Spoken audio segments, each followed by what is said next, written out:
कृष्णकांत पांडे। मैं national Ayush mission Uttarakhand का समन्वयक हूँ यहाँ राज्य का।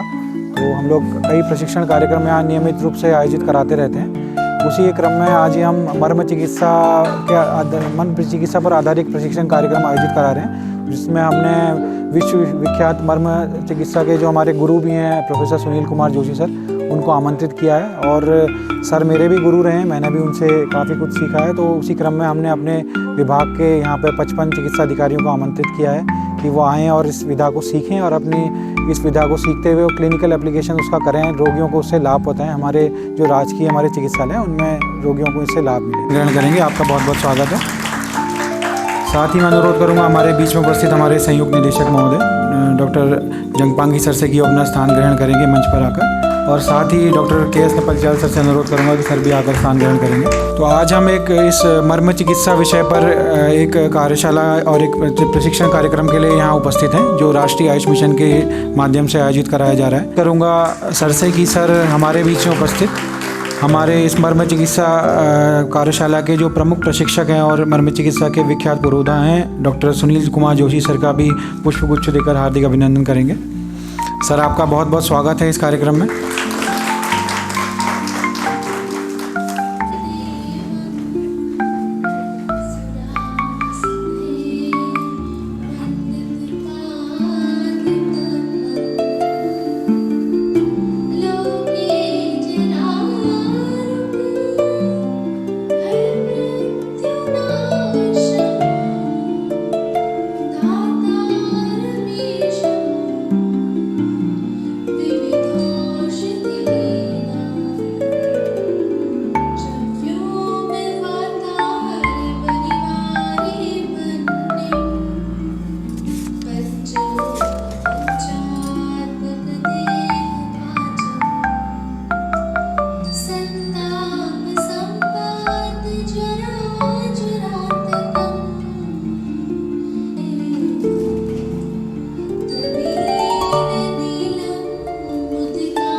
कि मर्म चिकित्सा जो है आयुर्वेद में केवल एक एनाटॉमिकल पॉइंट्स के रूप में जिनका वर्णन था, उसको हमारे बीच में उपस्थित हमारे गुरुवर प्रोफेसर सुनील कुमार जोशी सर ने उसके एक चिकित्सा पद्धति के रूप में विकसित किया। और आज पूरे भारतवर्ष में ही नहीं पूरे विश्व भर में मर्म चिकित्सा का प्रयोग किया जाता है चिकित्सा पद्धति के रूप में। और सर उसके एक पुरोधा के रूप में हमारे बीच में उपस्थित हैं, पूरे विश्व भर में जो प्रशिक्षण प्रदान करते हैं मर्म चिकित्सा का। अब मैं आमंत्रित करना चाहूँगा हमारे बीच में उपस्थित हमारे गुरुवर प्रोफेसर सुनील कुमार जोशी सर का, जिन्होंने पूरे विश्व भर में मर्म चिकित्सा को फैलाया और मर्म चिकित्सा को एक वैज्ञानिक दृष्टिकोण दिया है, जिसकी वजह से आज हम इस प्रशिक्षण कार्यक्रम में एकत्रित हुए हैं हम सभी इस विधा को सीखने के लिए। सर मैं आपसे अनुरोध करूंगा एक ब्रीफ इंट्रोडक्शन के साथ इस इनॉग्रल कार्यक्रम में हमें बताएंगे मर्म चिकित्सा के बारे में।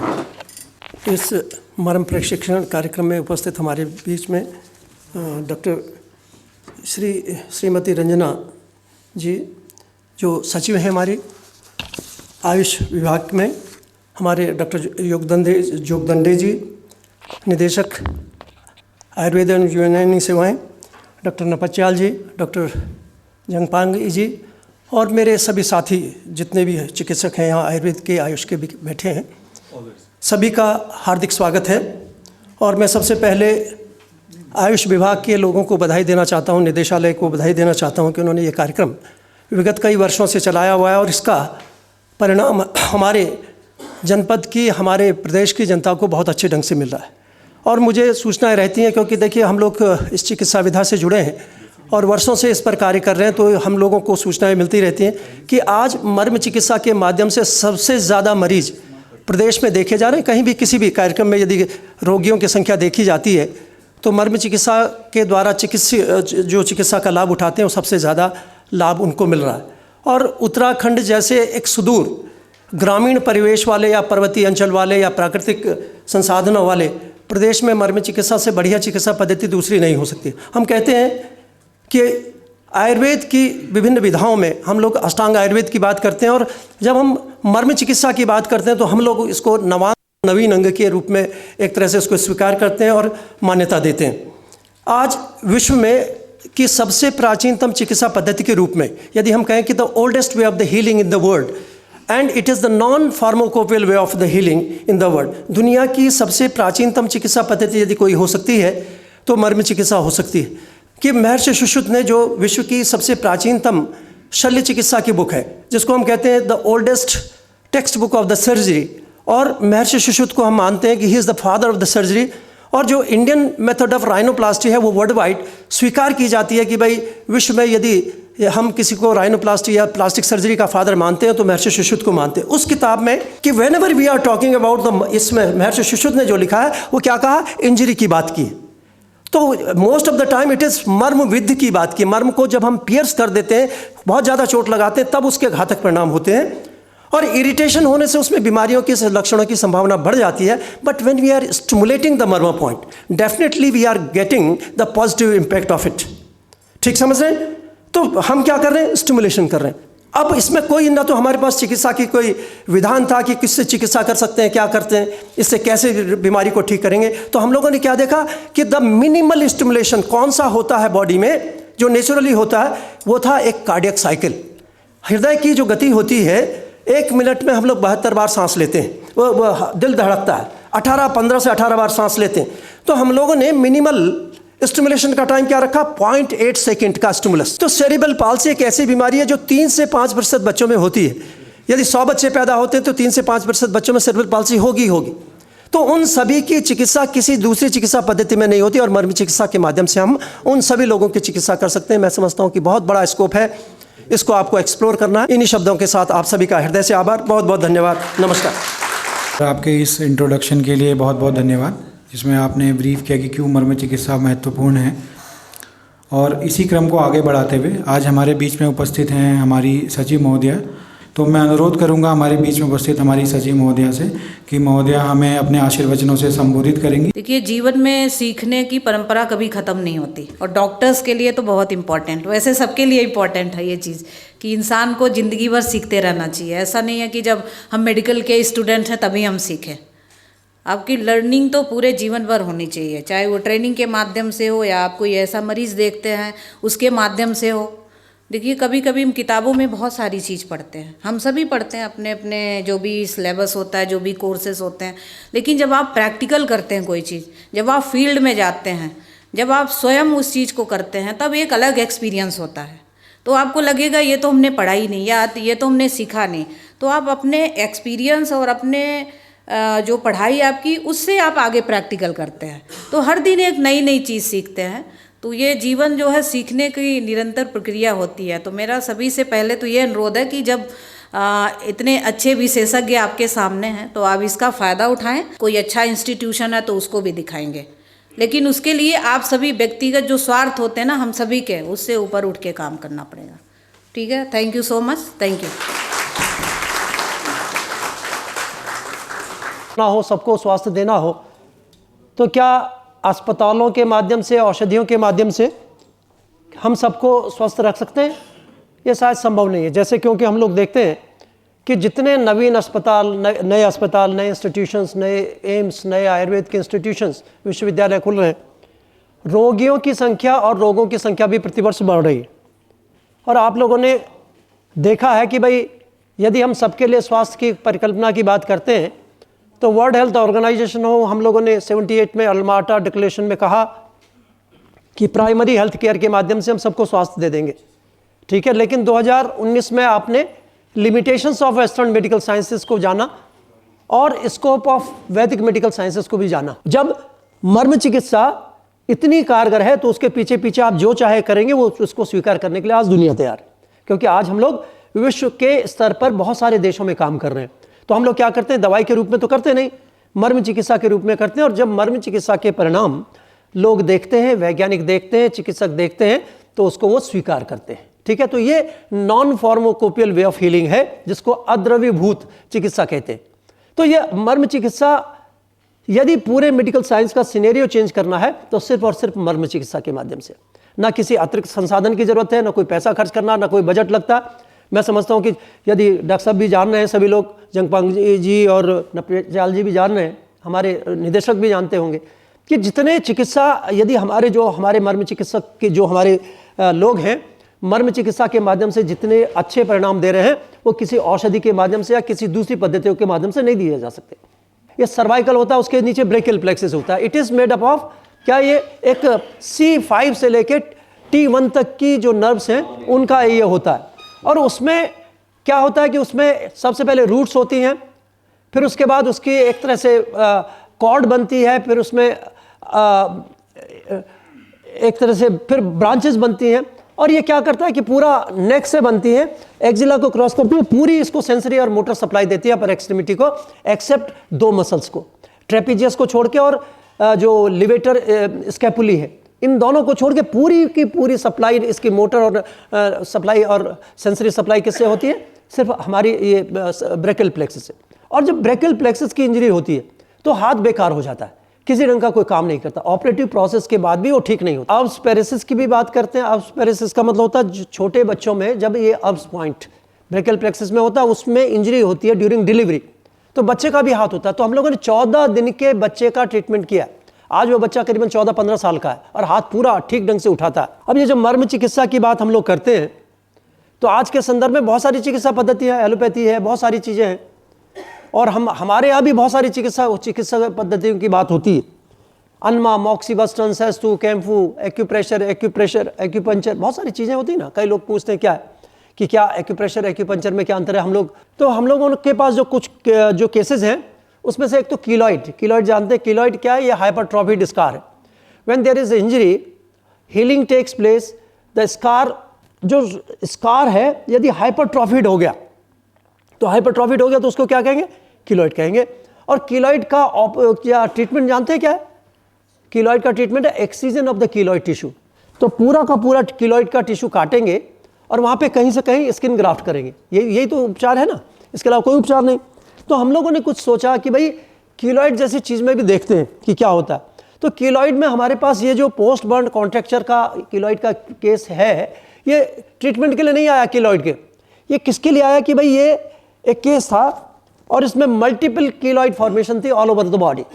तो इसमें छाती में, हाथ में, एक्जिला में, कंधे में, सब जगह ये कीलॉइड थी। और ये post burn contracture of the neck, जो स्टर्नोक्लीडोमास्टोइड मसल होती है, पूरी की पूरी हाइपर एक तरह से कीलॉइड बन गया, हाथ में बन गया। और ये हाथ का एम्पुटेशन करना पड़ा, जल गया पूरा का पूरा। ये तारकोल गर्म करने से हुआ। क्योंकि ये केस हम लोग इसलिए दिखाते हैं क्योंकि इस केस के माध्यम से हम लोगों ने इसके बाद अनेकों केस करने की किए और उसमें सब में लाभ हो। ये पहला केस है इसलिए इसको दिखाते हैं और हम लोग फॉलो कर रहे हैं। इसमें क्या किया गया? Skin grafting after of the right four arm. ये देख रहे काला सा निशान, काला दिख रही है स्किन आपको दिख रही है, अंगूठे से लेके फोर आर्म तक दिख रही है अलग से स्किन लगी हुई। इसमें ग्राफ्ट करना पड़ा। और ग्राफ्ट कहाँ से लिया गया? थाई से ग्राफ्ट लिया गया। लेकिन इसमें क्या हुआ, एक टेंडेंसी थी इसमें, किस चीज़ की टेंडेंसी थी? इसमें कीलॉइड फॉर्मेशन की टेंडेंसी थी। अब ये कीलॉइड फॉर्मेशन की जो टेंडेंसी थी उससे थाई में भी कीलॉइड हो गया। अब इसमें क्या होता है? एपिसोडिक इचिंग होती है। एपिसोडिक का मतलब जरा सा भी ठंडा हो जाए, गर्म हो जाए, कहीं पे भी कोई एलर्जन हो जाए, कोई इरिटेटिव सब्सटेंस लग जाए कहीं भी, तो ये टिश्यू रिएक्ट करता है। कैसे रिएक्ट करता है? जैसे आर्टिकेरियल टिश्यू रिएक्ट करता है ऐसे ये भी रिएक्ट करता है। ठीक है, तो उसमें ईचिंग होती है, एक तरह से बहुत सारी बर्निंग सेंसेशन होती है, वो होती है। तो मरीज हमारे लिए किस चीज़ के लिए आया? इस चीज़ के लिए आया कि हमने क्या ले लिया, एक साइटोटॉक्सिक ड्रग्स दे दी गई, स्टेरॉइड दे दिया गया, एंटीप्रोराइटिक ड्रग दे दी गई, लोकल मेडिकामेंट लगाने के लिए दे दिया गया कि जिससे ये ठीक हो सके, लेकिन वो ठीक नहीं हुआ। तो हम लोगों के लिए सिर्फ इसलिए आया कि कोई आयुर्वेदिक चिकित्सा ऐसी मिल जाए कि जिससे कि ये ईचिंग, बर्निंग ये खत्म हो जाए और बार बार ये रोज हर दूसरे तीसरे दिन का भी ये होता है रिएक्शन जैसा होता है, ये ना हो। तो हम लोगों ने क्या किया कि हमारे पास भी कोई साधन नहीं कि भाई हम इसमें गंधक रसायन दे देंगे, फलाना दे देंगे। कहने लगे मैंने सब ट्राई कर चुका हूँ, मैं वर्षों से हम लोग आयुर्वेदिक, होम्योपैथिक सारी दवाई ट्राई कर सकते, कोई और ऐसी कोई चीज़ हो आपके पास। तो हम लोगों ने क्या किया, करस्पॉन्डिंग मर्मोट पॉइंट का स्टिमुलेशन किया। करस्पॉन्डिंग का मतलब क्या? थाई में है तो उसके हाथ पैरों के और हाथ में है तो क्या हाथों के, बैक में है तो बैक के मर्मों को स्टिमुलेट करना शुरू किया।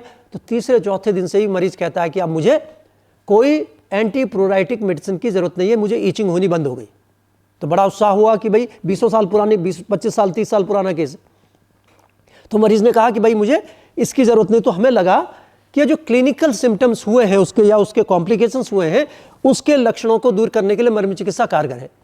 तो हमें एक और फिर मन में उत्साह हुआ कि भाई यदि ये इसके लक्षणों को ठीक कर सकता है, हो सकता है कि कीलॉइड को ठीक करे। अब एक तीसरी चीज है जिसको हम ऑटोसोमल रिसेसिव कंजेनाइटल इक्थियोसिस कहते हैं, और ये सैकड़ों मरीजों में एक आध केस हम लोगों को मिलता है। पूरी प्रैक्टिस में ये दो या तीन केसेस हम लोगों को मिले।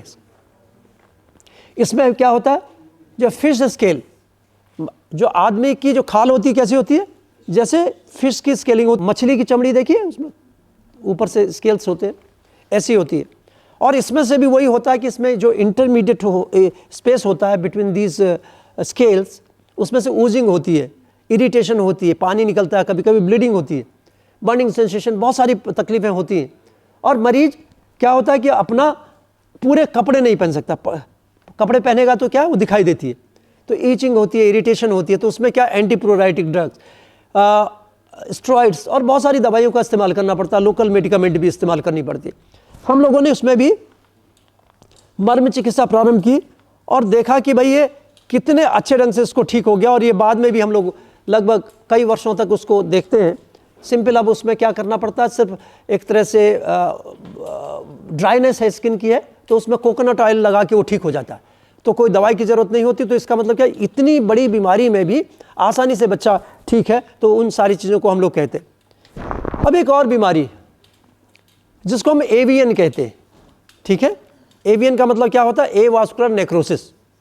और एवास्कुलर नेक्रोसिस का एक केस, ये बहुत आइडियल केस है, क्योंकि हम इसको कम से कम 12-15 साल 17 साल से इसको हम लोग क्या कर रहे हैं, फॉलो कर रहे हैं, ठीक है। बहुत सारे केसेस हैं जो हम इस ढंग से फॉलो करते हैं, तभी जाके हम लोग ये प्रेजेंट करते हैं। अब ये देख सकते हैं कि avascular necrosis head of the femur, तो एपिफिजियोलाइसिस है। अब एपिफिजियोलाइसिस के साथ आप इसको कंपेयर कर सकते हैं। एक तरफ का it is just like a bread piece की तरह लग रहा है ना हेड, और दूसरी तरफ का बिल्कुल राउंडेड है।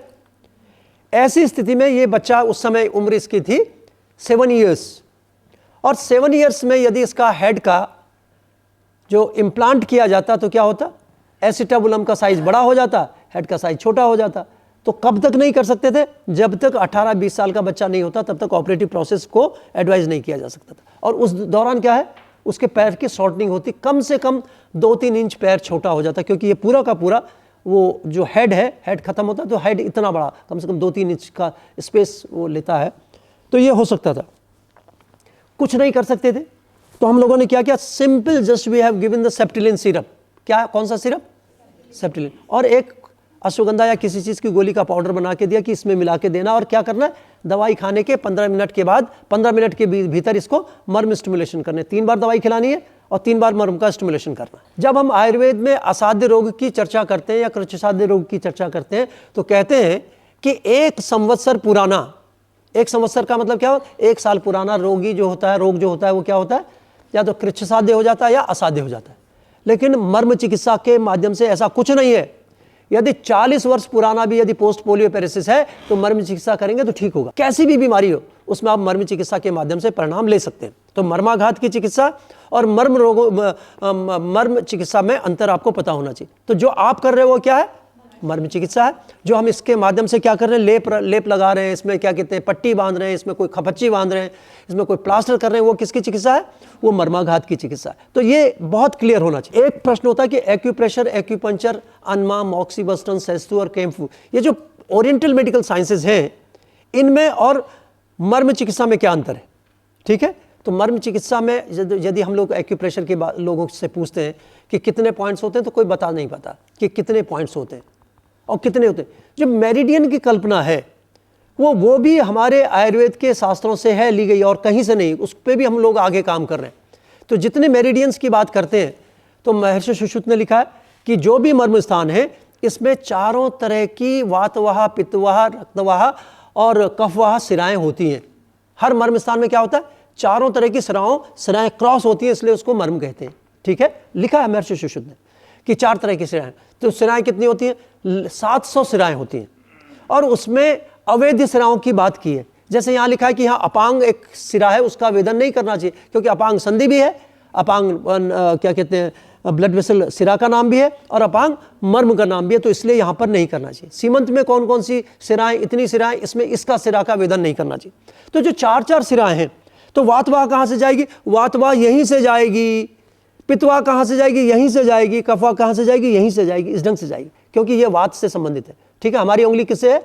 वात को किससे देखते हैं हम? वात से देखते हैं, इससे पित्त से देखते हैं। तो ये चारों तरह का एक जो चैनल है हमारा, शिराओं का जो चैनल है, जो दिखाई नहीं देता, जिसको नाड़ियों का तंत्र भी आप कह सकते हैं, वो हर मर्म पर एक मिलता है आपस में। ठीक है, और जब भी कोई अभिघात होता है तो जो वायु है वो प्रबुद्ध होकर सारे के सारे मर्मों को आच्छादित करती है और व्यक्ति को मूर्छित कर देती है। ठीक है, ये इसकी संप्राप्ति उन्होंने बताई कि कैसे मर्म के आघात से व्यक्ति बेहोश होता है या उसकी मृत्यु कैसे होती है, तो उसकी संप्राप्ति भी महर्षि सुश्रुत ने लिखी है। तो ये जो कंसेप्ट है कि भाई एक्यूप्रेशर, एक्यूपंक्चर में और मर्म चिकित्सा में क्या अंतर है, किसी भी चिकित्सा पद्धति के परिणामों से आप मर्म चिकित्सा के परिणामों की तुलना नहीं कर सकते, क्योंकि ये इतने तेज परिणाम होते हैं। तो हम कहते हैं it is the fastest way of healing. दुनिया की सबसे तेज काम करने वाली चिकित्सा पद्धति कौन है? तो मर्म चिकित्सा के तुरंत इंस्टेंट फायदा करती है। यदि हमें किसी का दर्द दूर करना है तो क्या करते हैं हम लोग? हमें just we have to go for the intravenous, हमें कोई कैनाबिनॉइड या ये ओपियोइड का यूज करना पड़ेगा, पैथिडीन या कोई लगाएंगे ना, तो कितना समय लेता है? इट टेक्स सम टाइम, क्योंकि इंट्रावीनस देंगे, ब्लड में जाएगा, जहाँ टारगेट है, एक हमारा प्लेस है जहाँ पे टारगेट होना है वहाँ तक पहुँचेगा, वहाँ रिसेप्टर्स को ब्लॉक करेगा या नर्व का जहाँ भी जो भी काम है जैसे भी करना उसको करेगा, and it takes time. But in this condition when we are stimulating the marma point, it gives the instant response in spite of the procedure. जो भी प्रोसेस आप कर रहे हैं उससे तुरंत फायदा करना है, जो भी प्रोसेस कर रहे हैं वो आप इंस्टेंट फायदा कर रहा है। तो ये क्या है? सबसे तेज काम करने वाली चिकित्सा पद्धति के रूप में यदि कोई है तो वो मर्म चिकित्सा है। रोगी के प्राणों को बचाया जाए तो हमारे हाथ में एक मर्म स्थान होता है जिसको हम कहते हैं तल हृदय। क्या कहते हैं? हस्त तल हृदय। और पैर को क्या कहते हैं? पाद तल हृदय। तो हस्त तल हृदय पे, जैसे आपने सीपीआर का नाम सुना है, सीपीआर की ट्रेनिंग होती है कि कितने लोगों ने की है? सीपीआर की ट्रेनिंग हुई है आप लोगों की? सीपीआर की ट्रेनिंग नहीं। सीपीआर की ट्रेनिंग भी शायद विभाग भी कराता है, नहीं तो और जगह भी सीपीआर की ट्रेनिंग की कराई जाती है, और हर चिकित्सक को सीपीआर आना चाहिए कि कैसे सीपीआर करते हैं। तो ऐसी ग्रेव कंडीशन में हम लोग क्या करते हैं? हार्ट के ऊपर जो स्टर्नम है, स्टर्नम के ऊपर उसको करते हैं, फिर माउथ टू माउथ रेस्पिरेशन देते हैं कि जिस ढंग से यदि उसकी सर्कुलेशन रुक गया तो उस समय इमीडिएट हम लोगों को ये काम करना पड़ता। तो ऐसे ही जैसे सीपीआर महत्वपूर्ण होता है, ऐसे ही तल हृदय मर्म का उत्प्रेरण महत्वपूर्ण होता है। आपने देखा होगा कि जब भी कोई व्यक्ति बेहोश होता है या ग्रेव कंडीशन होती है तो हम लोग क्या करते हैं? हाथ पैरों के तले को मलते हैं। देखा? खूब मलते हैं। कोई अनपढ़ व्यक्ति भी होगा तो मलेगा, जो कन्वेंशनल है, जो नॉन मेडिको है वो भी मलेगा। क्यों मलते हैं? क्योंकि उससे क्या होता है? सर्कुलेशन बढ़ता है। ठीक है, क्या होता है? आप तो मेडिकल स्टूडेंट हैं, सर्कुलेशन यदि यहाँ मलेंगे ज़्यादा सर्कुलेशन बढ़ेगा या यहाँ मलने पे ज़्यादा होगा?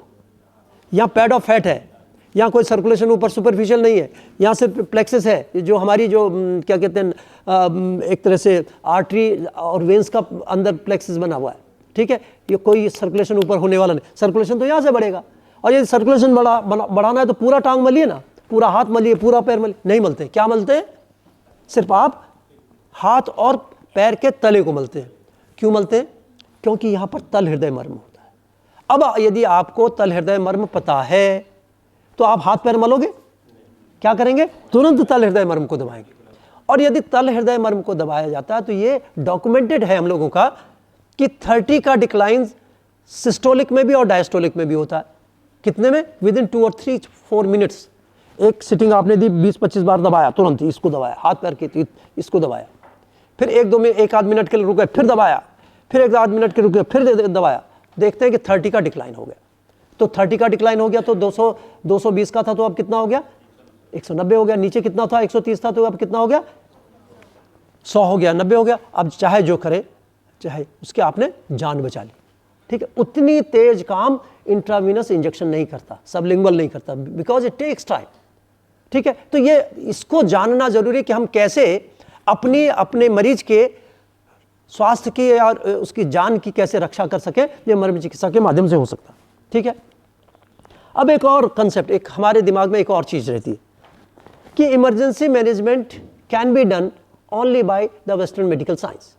ठीक है, कि हमें कोई भी इमरजेंसी का मैनेजमेंट करना है तो किससे कर सकते हैं? हम एलोपैथिक साइंस से कर सकते हैं। चाहिए उस समय इंजेक्शन लगाना, ड्रिप लगानी, यही तो है ना हमारे। किसी ढंग का कोई दर्द यदि किसी दूसरी चीज से ठीक नहीं हो रहा तो मर्म चिकित्सा के माध्यम से उससे तुरंत रिस्पॉन्स आता है। तो इससे इस ढंग से क्या कर सकते हैं आप, मैनेजमेंट ऑफ पेन भी कर सकते हैं और मैनेजमेंट ऑफ इमरजेंसी भी कर सकते हैं। तो ये हमने आपको लगभग थोड़ा सा इसको बताने की कोशिश की कि ये it is the scope of Marma science and the Marma therapy. अब ये डेफिनेशन ऑफ मर्मा जो हम लोग कहते हैं, according to the medical definition, the specific part of the body which are very vulnerable to the trauma are known as marma. जो प्राण की ऊर्जा के केंद्र हैं और आघातित होने पर मारक होते हैं या घातक होते हैं, उनको हम क्या कहते हैं, मर्म कहते हैं। सामान्य रूप से मार्यंतीति मर्माणी का है, डल्लानी जी ने लिखा है कि मार्यंतीति मर्म, महर्षि सुश्रुत ने नहीं लिखा। तो मार्यंतीति मर्माणी का है कि ये प्राण की ऊर्जा के केंद्र हैं और इसमें बहुत सत्व है, इसमें बहुत सारी चीज़ें रहती हैं, इसमें है ना, इसमें एक तरह से ओज, ऊर्जा, पता नहीं क्या क्या चीज़ें हैं वो जो हमारे इसमें रहती हैं और शरीर के लिए घातक होती हैं जब ये नुकसान पहुंचता है, इसमें चोट लगती है। तो जब ये मर्म बिंदु है, और दूसरी डेफिनेशन क्या किया कि इसमें मांस, सिरा, स्नायु, अस्थि और संधि, जहां इन चीज़ों का कॉम्बिनेशन होता है उसको हम क्या कहते हैं, मर्म कहते हैं। तो इसमें लिखा है कि any trauma to these places में lead to many complications and regarding the physiological function and anatomical configuration. यदि किसी वजह से हाथ का, जैसे आपने देखा कि ये जो अभी हमने आप लोगों को केस बताया कि भाई वो हाथ का ये लटक जाता है, ये क्यों लटक जाता है, क्योंकि यहाँ पैरालिसिस हो गई। आपको बताया कि मैंने कि ये सेंसरी और motor supply of the upper arm किससे होती है, ब्रैकियल प्लेक्सस से होती है। सिर्फ किससे, दो मसल को छोड़कर, ट्रेपीजियस और लिवेटर स्कैपुली को छोड़कर सारी की सारी इनर्वेशन, चाहे मोटर हो चाहे सेंसरी हो, वो किससे होती है, ब्रैकियल प्लेक्सस से होती है। तो जब ये सारी चीज़ें होती हैं, ब्रैकियल प्लेक्सस की इंजरी हुई, तो उससे क्या, वो हाथ लटक जाएगा, चाहे वो हमारा डेल्टॉइड हो चाहे ट्राइसेप्स हो, सारी की सारी मसल्स नीचे होंगे तो वो डिसलोकेशन होता है, ऑलवेज देयर इज डिसलोकेशन। तो इनिशियल काम कहाँ से होता है, मरीज आपको बता रहा है। अब आपको पता होना चाहिए कि यदि ब्रैकियल प्लेक्सस की इंजरी है तो सबसे पहले इंप्रूवमेंट किस में आएगा कि वो डेल्टॉइड और ट्राइसेप्स, इनमें इंप्रूवमेंट होगा। डेल्टॉइड क्या करेगी, वो अपने जगह पर उसको ले आएगी, ठीक है।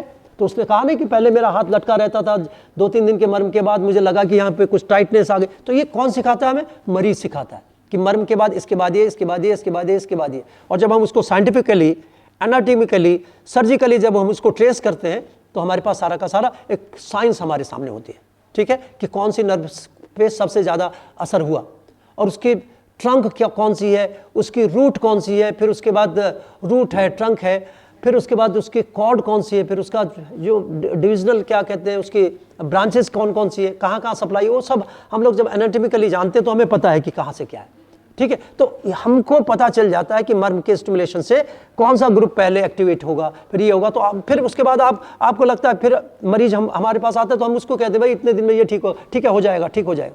नहीं तो एक वर्ष तक कोई आदमी रुक सकता है, कभी नहीं रुक सकता। तो उसको पता है कि जिंदगी में कहीं कभी कुछ नहीं हो सकता। अब वो गाड़ी चलाता है, ड्राइव करता है, सब कुछ करता है, ईच एंड ऐसे हम लोगों के पास कई मरीज है, ये नहीं कि एक मरीज है, और सब हाईली क्वालिफाइड है। ये नहीं कि कोई किसी अनपढ़ आदमी को हम लोग कह दें कि भाई ये बीमार ठीक हो गई ब्रैकियल प्लेक्सस, ना तो उसको पता है ब्रैकियल प्लेक्सस इंजरी का, ना हमको पता है ब्रैकियल प्लेक्सस इंजरी क्या होती है, ना उसके हमें आउटकम पता है, हमें कुछ नहीं पता, फिर हम कह रहे हैं हमने ठीक कर दिया, तो नहीं।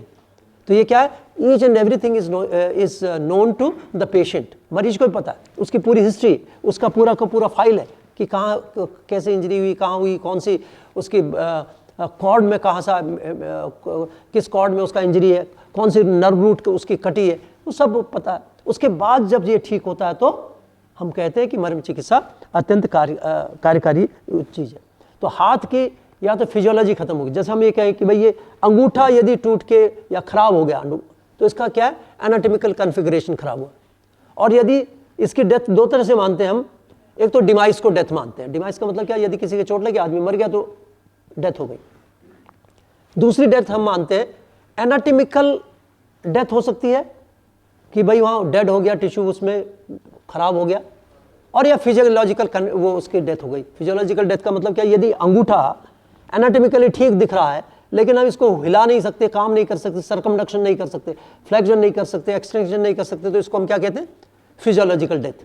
तो फिजियोलॉजिकल डेथ होती है किसी ऑर्गन की या किसी एक तरह से पार्ट ऑफ द बॉडी की, तो उसको भी आप किससे ठीक कर सकते हो, मर्म चिकित्सा के माध्यम से ठीक कर सकते हो। तो ये बहुत महत्वपूर्ण। तो मर्मा साइंस ये क्या करती है, ये जितने भी हमारे एल्डरली पीपल हैं, आप देखिए यदि एक जो हमारे वयस्क जो हमारे बूढ़े वृद्ध लोग हैं उनमें कौन कौन सी बीमारियां होती है? आपने देखा कमर झुक जाती है, ठीक है, स्मृति का नाश होता है, गर्दन हिलने लगती है, कोई फ्रैक्चर हो जाता है, कभी कोलीज फ्रैक्चर हो जाता है, कभी हिप का फ्रैक्चर हो जाता है ना, ठीक है, और बहुत सारी हाइपरटेंशन होता है, डायबिटीज़ होती है, इतनी सारी। इलाज का साधन है उनके पास, पैसे भी नहीं होते, बच्चे भी नहीं देखते, तो उनके लिए क्या, उनके लिए मर्म चिकित्सा सबसे बढ़िया चिकित्सा, वरदान है। यदि मर्म चिकित्सा के माध्यम से आप उनको करते हो तो बहुत सारी चीज़ें ठीक होती हैं।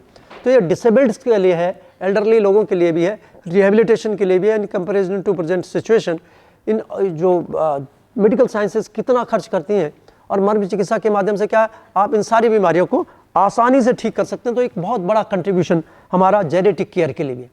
जेनेटिक केयर और डिसेबल्ड जो हमारे या डिफरेंटली एबल्ड जो हमारे लोग हैं उनके लिए मर्म चिकित्सा एक वरदान है। कई बार लोग पूछते हैं कि मर्म क्या क्या स्किन के ऊपर होते हैं? स्किन पे ही है मर्म? ये स्किन पे नहीं है, ये deep seated physio anatomical structures है। जैसे आप ये बताइए कि जब यदि हम मांस, सिरा, स्नायु, अस्थि और संधि, क्या चारों पांचों चीजें एक जगह हो सकती है? नहीं हो सकती, पांचों चीजें होती हैं। यदि ये संधि मर्म है, इसको क्या कहेंगे हम? संधि मर्म। ये क्या है? संधि मर्म। तो संधि तो है ही इसमें। संधि किससे बनती है? हड्डियों से बनती है, तो इसका हड्डी भी है, रेटिनाकुलम है या स्किन है, तो इसका मतलब क्या है? ये मांस भी है, इसमें ब्लड वेसल भी है, नर्व एंडिंग भी है। तो मांस, सिरा, स्नायु, अस्थि, संधि, लिगामेंट भी है। तो इसमें कहीं कोई चीज बची है? किसी भी मर्म में ये पांचों चीजें होती हैं, इसलिए इसको मर्म कहते हैं, ठीक है। योग किसे कहते हैं? संधि किसे कहते हैं? जहां पर दो चीज मिलती है। संघात किसे कहते हैं? जहां पर 2 से 3 मिलती है। 14 संघात है शरीर में, ठीक है। तो जहां पर 2 से अधिक संधियां मिलती हैं उसको क्या कहते हैं? अस्थियां मिलती हैं उसको संघात कहते हैं, ठीक है। और जहां 5 चीजें मिलती हैं उसको क्या कहते हैं? मर्म कहते हैं। महर्षि सुश्रुत की परिभाषा के अनुसार से कि मर्म किसे कहते हैं? जहां पांचों मांस, सिरा, स्नायु, अस्थि और संधि पांचों चीजें मिलती हैं उसको हम क्या कहते हैं? मर्म कहते हैं, ठीक है। तो ये मर्म जो है बहुत इंपॉर्टेंट है, and they are not superficial landmarks on the skin, they are deep seated physio anatomical structures. तो इसको कैसे करेंगे? यहां से देखेंगे तो यहां से लेके यहां तक जितने भी स्ट्रक्चर्स हैं वो क्या है? वो क्षिप्र मर्म है। तल हृदय में क्या है? यहां से, स्किन पे नहीं है, यहां से लेके यहां तक सारे के सारे जो स्ट्रक्चर्स ऊपर से नीचे दिखते हैं, ऊपर से नीचे यदि हम जाएं तो एक एक चीज दिखेगी, तो क्या है? उसको हम क्या कहेंगे? मर्म कहेंगे, ठीक है। उसको तल हृदय कहेंगे। तो आपको समझना चाहिए कि सुपरफिशियल नहीं होता, ये deep seated important physio anatomical structures हैं, और any trauma to these places में लीड टू डेथ और many other complications regarding the physiological function, ये पहले ही बता चुके हैं, एंड एनाटॉमिकल कॉन्फ़िगरेशन। फिर लिखा है कि जो मर्माजार कंपोज्ड ऑफ द मांस, सिरा, स्नायु, अस्थि एंड संधि, जिसको muscle, blood vessel, ligament, bone and the joint, ठीक है। इन सारी चीज़ों का कॉम्बिनेशन जो होता है वो क्या होता है? वो मर्म कहलाता है। तो ये दो परिभाषा महत्वपूर्ण है, और महर्षि सुश्रुत ने तो ये वाली परिभाषा लिखी है, डलनर ने उसमें उसको मार्यन्तीति मर्माणि कहा है। तो ड्यूरिंग एनी सर्जिकल इंटरवेंशन और the parasurgical process one has to take care of these vital points, ठीक है। ये लिखा है कि कहाँ कैसा इंसिजन देना चाहिए, महर्षि सुश्रुत ने लिखा। तो उन्होंने लिखा अर्धचंद्राकृतिश्चापि गुदे मेढ्र च बुद्धिमान। अर्धचंद्राकृति कहाँ लगाना चाहिए? गुद में और मेढ्र में, ठीक है। मेढ्र किसे कहते हैं? सिस्ट को, मतलब यदि आपको सर्कमसीजन करना है तो सर्कमसीजन करते समय में क्या करते हैं? हमें गोल, ठीक है, अर्धचंद्राकृति ऐसा इंसिजन देते। गुदा में क्या करते हैं? स्ट्रेट ऐसे नहीं काटते, स्ट्रेट काटेंगे तो क्या होगा? जो स्फिंक्टर है वो कटने की संभावना होगी। तो क्या करते हैं? Circular, semi circular. यदि हम स्फिंक्टर के ऊपर भी सेमी सर्कुलर दे रहे हैं तो कुछ फाइबर हो सकता है कटे, लेकिन पूरा स्फिंक्टर नहीं कटेगा कभी, ठीक है। तो हर जगह पर उन्होंने लिखा है कि कहाँ पर कैसे ऑब्लिक देना है, कहाँ पे स्ट्रेट देना है, अर्धचंद्राकृति कहाँ देनी है, कहाँ पे कैसा इंसिजन, सब जगह बताया।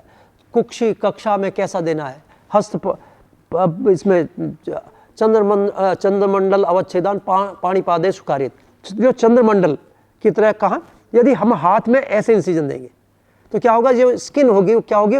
बीच में गैप आ जाएगा, आपस में नहीं मिलेगी। लेकिन यदि हम सर्कुलर देंगे या सेमी सर्कुलर देंगे तो क्या होगा? वो टिश्यू आपस में एक दूसरे के कांटेक्ट में रहेगा, हीलिंग होगी। तो कहाँ कैसा इंसिजन देना वो उन्होंने लिखा है। किस लिए लिखा है? कि हीलिंग के पर्पज से लिखा है उन्होंने। और डैमेज टू द टिश्यू के पर्पज से। उसमें लिखा है कि उन्होंने कि मांस सिरा जो उसमें सिरा है, मांस है, स्नायु है, उसका छेदन हो सकता है, इसलिए ऐसे इंसिजन देने चाहिए। लेकिन मर्म की मर्यादा के लिए उन मर्मों को बचा के हमें सर्जिकल प्रोसेस करना है। बैक में कितने होते हैं? 14 marma points are located on back, ठीक है। यहां से लेके नीचे तक कितने मर्म है? 14 मर्म स्थान है। तो ये अकॉर्डिंग टू द लोकेशन कि जो कनिष्ठिका है और अनामिका, इसके मध्य की सिरा का वेदन करना चाहिए। स्प्लेनोमेगली में 2 जगह बताया। अब हमने कहा कि भाई इसी को पकड़ लो। क्या पकड़ लो? तो कूर पर उन्होंने सिरा कही, हमने क्या पकड़ा? कूर पर मर्म पकड़ा। कूर पर मर्म को जब उपचारित किया तो वही परिणाम मिले जो महर्षि सुश्रुत ने लिखे थे कि कूर पर सिरा के वेद से होने हैं। नाभि के नीचे के मर्मों को यदि हम देखते हैं तो नीचे की बीमारियां होंगी तो क्या करेंगे? हम नीचे के मर्मों को करेंगे। कौन सा? तल हृदय करेंगे, कौन सा? इंद्रवस्ती करेंगे, ठीक है। कूर पर कहां से करेंगे? कूर पर किस चीज के लिए करेंगे? आणी उर्वी किसके लिए करेंगे? तो नाभि से ऊपर के ऑर्गन्स के लिए हम अपर एक्सट्रीमिटी का यूज करते हैं और नाभि से नीचे के लिए हम क्या करते हैं? लोअर एक्सट्रीमिटी का करते हैं। इनिशियली करते दोनों तरफ का है, लेकिन क्या करेंगे? रिस्पॉन्ड किससे करेंगे? लोअर एक्सट्रीमिटी से। यदि लंबोसेक्रल प्लेक्सस से इनर्वेटेड ऑर्गन्स हैं, उनमें यदि मर्म चिकित्सा करनी है तो क्या करना है? गुल्फ करना है और मर्मों को करना है। और यदि ऊपर के हिस्से में, अपर पार्ट में, यदि स्पाइन में है तो हमारे ये मर्म काम करते हैं। तो जो मर्मा पॉइंट्स ऑफ द हेड की हम लोग बात करते हैं, देखिए हम लोग मर्म क्या कर रहे हैं? मर्म के हेड के पॉइंट्स हो गए, नेक के पॉइंट्स हो गए, फ्रंट के हो गए, बैक के हो गए और एक्सट्रीमिटीज के पॉइंट्स हो गए। इनमें कुछ इंपॉर्टेंट पॉइंट्स की बात करते हैं। एक चीज और बता दें कि 107 मर्मों की आवश्यकता हमको नहीं होती, ठीक है। समझ रहे हैं हमारी बात? 107 को यदि आप 4 से डिवाइड करें तो कितना होता है? लगभग 26-27, क्योंकि 4 तल हृदय हैं, 4 क्षिप्र हैं, 4 इंद्रवस्ती हैं, 4 क्या कहते हैं श्रृंगाटक हैं, 5 सीमंत हैं। तो टोटल नंबर कितना हो गया? टोटल मर्म मुश्किल से 25 से 30 होते हैं और उसमें से भी सबकी चिकित्सा में आवश्यकता नहीं होती।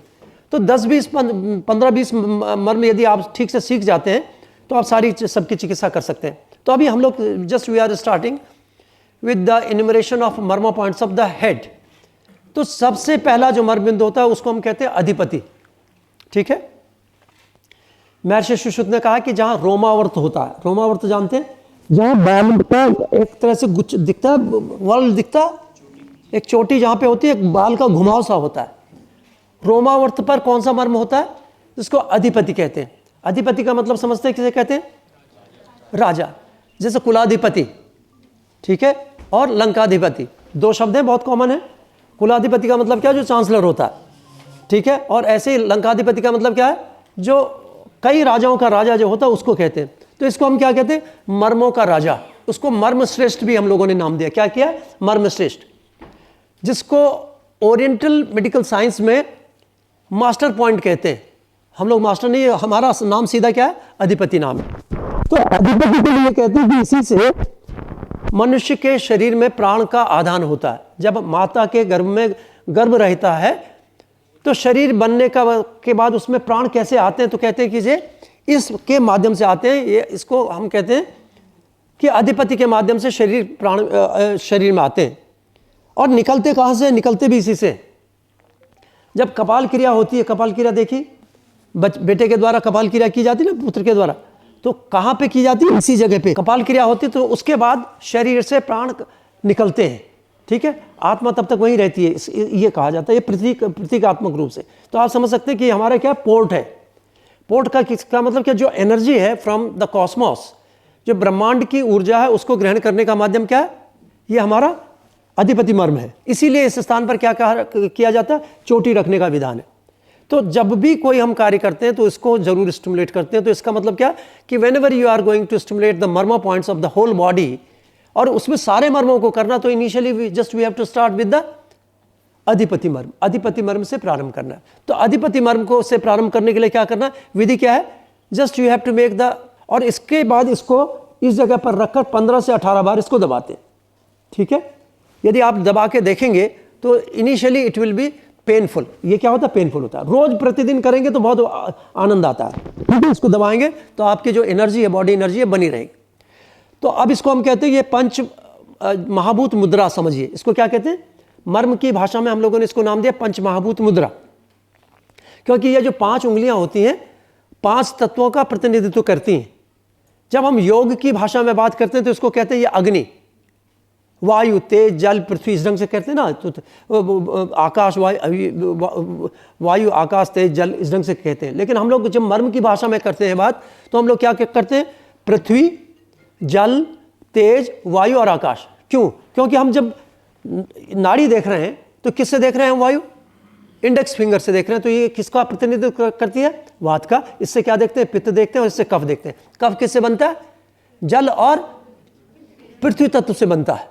तो ये दो चीजें हमारी होती है। तो ये हम लोगों का जो स्टाइल है, इसको हम कहते हैं आकाश। तो पांचों चीजों को जब हम एकत्र करते हैं तो इसको हम कहते हैं पंच तत्व मुद्रा कहते हैं, और इसके माध्यम से आप इसको स्टिमुलेट कर सकते हैं। तो इनिशियली किसी भी हमारे जो साइकोलॉजिकल डिसऑर्डर्स होते हैं, या बहुत सारे, आपने देखा होगा कि अधिमंत होता है। अधिमंत किसको कहते हैं? ग्लूकोमा को।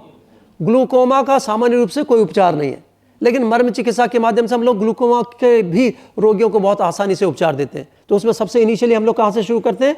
हम लोग अधिपति मर्म से शुरू करते हैं। अब अधिपति मर्म के बाद दूसरे मर्म होते हैं, जिसको हम कहते हैं सीमंत। तो सीमंत का मतलब जहाँ दो चीज़ें मिलती हैं उसको सीमंत कहते हैं। इट मीन्स सूचस। लेकिन जब हम मर्म की भाषा में बात करते हैं तो ये अधिपति क्या हुआ? राजा हुआ, और 5 उसके श्रीमंत होते हैं। 5 क्या हैं? These are the 5 ministers of the Adhipati marma. तो श्रीमंत कहते हैं हम इसको, है ना, कि समझाने की भाषा में। तो ये 5 जो मर्म होते हैं सीमंत, वो कहाँ पर होते हैं? फ्रंटल बोन होती है। ये क्या? फ्रंटल बोन है। अब हम इसको कहते हैं ये न्यूरोक्रेनियम हमारा है। तो न्यूरोक्रेनियम जो बन रहा है उसमें फ्रंटल बोन है, 2 पैराइटल बोन है, पीछे ऑक्सीपिटल बोन है, और यहां से टेम्पोरल बोन है। तो ये क्या बन गया? हमारा न्यूरोक्रेनियम बन गया। अब ये जो विसरोक्रेनियम है, इसकी हड्डियों की बात हम करते हैं। नेजलिस बोन हो गई, इधर टेम्पोरल के जाइगोमेटिको टेम्पोरल ज्वाइंट हो गया, इथमॉइड हो गई, स्पोनॉइड हो गई, नेजलिस हो गई, और नीचे मैंडिबल हो गया। ठीक है, तो इसको हमने क्या कहा? विसरोक्रेनियम। ये इसको क्या कहा? न्यूरोक्रेनियम। तो न्यूरोक्रेनियम के मर्म और विसरोक्रेनियम के मर्मों की चर्चा हम लोग कर रहे हैं। तो आज हम जो बात करेंगे, अभी हम लोग किसकी बात कर रहे हैं? न्यूरोक्रेनियम के मर्मों की चर्चा कर रहे हैं। तो इसमें जो मर्म होते हैं उसमें कौन से मर्म होते हैं? 5 सीमंत मर्म होते हैं। तो पहला मर्म बिंदु क्या होता है? पहला जो मर्म बिंदु होता है वो फ्रंटल और पैराइटल बोन का जंक्शन होता है, जिसको हम कहते हैं कोरोनल सूचर। ठीक है, आपने देखा कि प्रिंस जब ये मिस वर्ल्ड या मिस इंडिया का वो होता तो क्राउन कहाँ पे रखा जाता? इसी सूचर पे रखा था। तो कोरोनल सूचर कहते हैं, क्राउन के लिए होता है, इसको कोरोनल सूचर कहते हैं। जहां पर 2 पैराइटल बोन्स मिलती हैं और क्रेनियम का क्या बनाती है? फ्लोर बनाती है पूरा ऊपर का। ठीक है, उसको रूफ बनाती है, एक तरह से छत बनाती है उसकी। तो रूफ बनाती है, फ्लोर नहीं बनाती, इसको रूफ बनाती है। तो उसको हम क्या कहते हैं? Sagittal suture. क्या कहते हैं? Sagittal suture. और जो तीसरा होता है पीछे बैक, जो बैक को कवर करता है, सेरिबेलम को, इनको कवर करता है, उसको हम कहते हैं, जो ब्रेन स्टेम और इसको कवर करता है, उसको हम लोग कहते हैं कि भाई ऑक्सीपिटल और पैराइटल का जंक्शन होता है, जिसको लैम्बडॉइडल सूचर कहते हैं। ठीक है, तो लैम्बडॉइडल सूचर। अब यहाँ पे क्या हुआ? टेरियन होता है, जहाँ पर टेम्पोरल और हमारी जो पैराइटल बोन्स मिल रही हैं, और जाइगोमेटिको टेम्पोरल ज्वाइंट होता है। यहाँ जाइगोमेटिक बोन हो गई, इधर पीछे से टेम्पोरल बोन हो गई, तो जाइगोमेटिको टेम्पोरल ज्वाइंट हुआ, जहाँ पे जिसके पीछे हमारे क्या होती है? एयर कैनाल होती है। जो हमारी एयर कैनाल होती है वो उसी के अंदर होती है। अब ये सारी की सारी जो ज्वाइंट्स है यहाँ पे, इसको टेरियन या एस्टेरियन कहते हैं। तो दो तो यहाँ हो गए, एक मर्म ये हो गया, एक में हो गया, और एक पीछे हो गया। तो ये कितने मर्म हो गए? ये 5 सीमंत हो गए। और 5 सीमंत हो गए। तो महर्षि सुश्रुत ने कहा है कि यदि इन पर आघात होता है तो व्यक्ति में 4 कॉम्प्लिकेशंस होते हैं।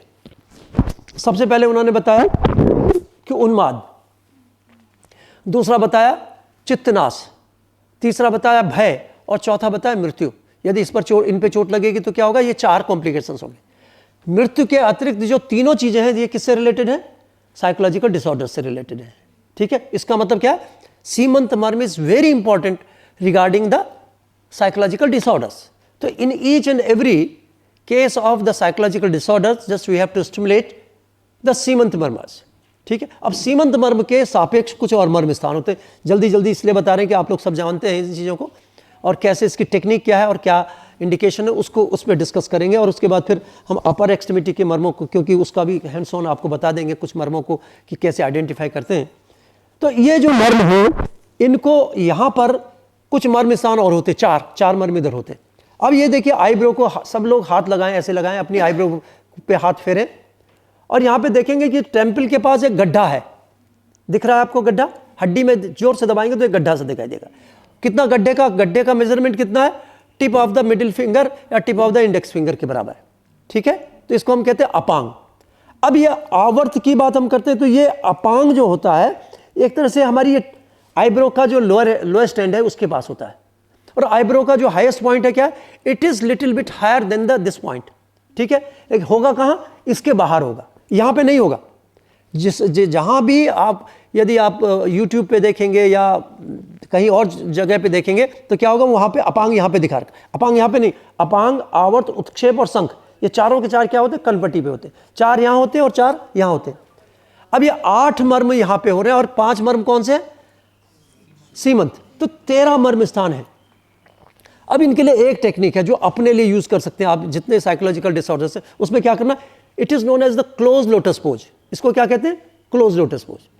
क्लोज लोटस का मीन्स लोटस क्लोज है। तो 90 डिग्री पे इसको हाथ रखेंगे, हाथ को 90 डिग्री पे रखेंगे and just you have to place the hypothenar eminence. ये थिनर इमिनेंस है, ये हाइपोथिनर इमिनेंस है। तो हाइपोथिनर इमिनेंस को हमने क्या करना? या अपांग पर रखेंगे, चश्मा उतार के रखेंगे, इसको यहां पे रखेंगे। अब देखेंगे कि जहां पे हम लोग हाथ रखे हैं तो हमारी अंगुलियां एक दूसरे का स्पर्श कर, टच कर रही हैं। क्या कर रही है? एक दूसरे को टच कर रही है। तो इसका मतलब क्या? These fingers are over the sagittal suture, और ये जो मार्जिन है ये कहां पे है? हमारा कोरोनल सूचर पे। और अंगूठा जब हम पीछे से इसको 90 डिग्री पे कर रहे हैं तो ये कहां है? ये लैम्बडोइडल सूचर पे। और ये जो हमारा थिनर इमिनेंस और हाइपोथिनर इमिनेंस है वो क्या है? हमारे एस्टेरियन टेरियन पे रहे, ठीक है?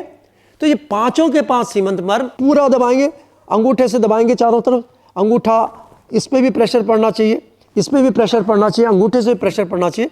तो जितने भी साइकोलॉजिकल डिसऑर्डर्स हैं उन सभी में आप ये एक्सरसाइज करा सकते हैं, ठीक है? तो ये सबसे बेहतर है किसके? साइकोलॉजिकल डिसऑर्डर्स के लिए। इसमें फिर हम क्या कर सकते हैं? शिरोधारा, शिरोवस्थी, शिरो अभ्यंग। शिरोधारा कहाँ से काम करेगी? इसी के माध्यम से काम करेगी। शिरो अभ्यंग कहाँ से काम करेगा? इसी के माध्यम से काम करेगा। तो आप समझ सकते हैं कि एक पोस्चर से हम कितने कर रहे हैं? 13 के 13 मर्मों को स्टिमुलेट कर रहे हैं। तो ये it is the best technique to stimulate the marma points of 13 marma points of the head with single posture. तो इसको इस ढंग से कर सकते हैं, जोर से दबाएंगे, छोड़ेंगे, दबाएंगे, छोड़ेंगे, दबाएंगे, छोड़ेंगे, दबाएंगे, छोड़ेंगे। तो 0.8 सेकंड का हम इसको दबाते हैं, 0.8 सेकंड। तो 0.8 सेकंड जानते हैं कितना होता है? एक कार्डियक साइकिल। और एक कार्डियक साइकिल में कितना समय लगता है? 60 सेकंड को यदि 72 से डिवाइड करेंगे तो कितना होता है? 0.8 सेकंड का एक कार्डियक साइकिल होता है। ये कौन से मर्म हो गए? हमारा अधिपति हो गया, इसके बाद सीमंत हो गया। अब सीमंत के बाद हम लोग नीचे आते हैं, यहां पर जहां हमारी दोनों आईब्रोज मिलती हैं उनके बीच में एक हल्का सा थिक स्किन मिलती है। आईब्रोज के बीच में देखेंगे तो ये skin is thicker than the other skin. यदि हम यहाँ की स्किन को देखें और ये इसके बीच का स्किन का फोल्ड देखें, ये इट इज मोर थिकर। जहाँ पे थिकर स्किन का फोल्ड है उसको हम क्या कहते हैं? स्थपनी मर्म। और स्थपनी मर्म क्यों कहते हैं? क्योंकि यहाँ पर कोई चीज हम स्थापित करते हैं, इसलिए इसको स्थपनी कहते हैं। और यहीं पे हम क्या कहते हैं? ये आज्ञा चक्र है। आज्ञा चक्र का मतलब जहां से कमांड दिए जाते हैं उसको आज्ञा चक्र कहते हैं योग की भाषा। थपकी भी कहाँ दी जाती है? स्थपनी मर्म पे दी जाती है, क्योंकि ये हमारी मेमोरी का स्थान होता है, ठीक है? हमारी जो ब्रेन के फंक्शन है उसको स्टिमुलेट करता है, तो इसको स्थपनी कहते हैं। अब ये स्थपनी में स्थापित क्या कर रहे हैं? इसके ठीक नीचे मर्म होते हैं जिसको कहते हैं श्रृंगाटक। तो श्रृंगाटक मर्म पर जो श्रृंगाटक सिराएं हैं वो इन चारों हमारी सेंसेस का पोषण करती हैं। और महर्षि सुश्रुत ने लिखा है कि जब प्रकोपित कफ है वो प्रबद्धवात के साथ वेगपूर्वक नासा मार्ग से आवाज के साथ जब बाहर निकलता है तो उसको क्या कहते हैं? क्षवथु कहते हैं, ठीक है? तो किसको दूषित करता है? वो श्रृंगाटक मर्म को प्रभावित करते हुए निकलता है। उन्होंने स्पष्ट लिखा। तो जब भी हमने पूरे प्राणायाम की परिकल्पना की और मर्म के हिसाब से प्राणायाम को देखा तो लगा कि ये श्रृंगाटक मर्म। कहते हैं कि प्राणायाम से आंखें तेज होती हैं, तो श्रृंगाटक मर्म is responsible for the health of the all 4 senses. तो वो कहाँ होती है? श्रृंगाटक कहाँ है? इसके नीचे। अब श्रृंगाटक कर क्या रहा है? ये सेंसेस कर क्या रहे हैं? आंख हमें क्या दे रहा है, किसका इनपुट दे रहा है? विजन का इनपुट दे रहा है कि भाई इसमें ये यहाँ हरा है, यहाँ पीला है, लाइट है या तेज है, ये बड़ा है छोटा है, इसका इनपुट कौन दे रहा है? हमारा आंख दे रही है। कान क्या दे रहा है हमें? कान हमें दे रहा है कि हमारा कैसी साउंड है उसका इनपुट दे रहा है, ठीक है। टेस्ट क्या दे रहा है हमें? जीभ किसके क्या दे रही? खट्टा है, मीठा है, गर्म है, ठंडा है, उसका कौन दे रहा है? हमारी जीभ दे रही है, ठीक है। नाक क्या दे रही है? अच्छी स्मेल है, किस चीज़ की स्मेल है, वो स्मेल का इनपुट कौन दे रहा है? हमारी नाक दे रहा है। अब हमको जो इनपुट मिल रहा है, कहाँ जो प्रोसेस कहाँ हो रही है? वो श्रृंगाटक में प्रोसेस हो रही है। उसकी प्रोसेसिंग कहाँ हो रही है? श्रृंगाटक में प्रोसेसिंग हो रही है। और स्टफनी को ये कहा कि ये कौन सा मर्म है? विषल्लग्न मर्म है, कि यदि इस पर चोट लगती है या कोई तीर लगता है तो क्या है, इसको तुरंत निकालना नहीं। यदि निकाल देंगे तो क्या होगा? तुरंत वायु के क्षय की वजह से व्यक्ति की मृत्यु हो जाएगी, उसके साथ प्राण भी निकल जाएंगे। और यदि वो लगा रहेगा, धीमे धीमे धीमे धीमे सेल्फ हीलिंग होगी, धीमे धीमे बढ़ता चला जाएगा तो आदमी जिंदा रहेगा। इसका मतलब कोई उससे साइड इफेक्ट होने वाला नहीं। तो ये स्थपनी मर्म। अब इसके बाद और नीचे हम लोग आते हैं, यहां पर एक मर्म स्थान होता है जिसको हम कहते हैं फणामर्म। अब इसकी कैपेसिटी क्या? देखिए, छोटी उंगली यहां पे रखिए, ऐसे हाथ को रखिए और छोटी उंगली को, ये इसको कहते हैं एलानेजाई। क्या कहते हैं? एलानेजाई, जिसको नथुने कहते हैं या नासा द्वार कहते हैं। इसके दोनों तरफ एक गड्ढा है, किस बोन पे? यहां देखिए, ये नेजलिस है तो ये क्या है? मैक्सिलरी बोन है।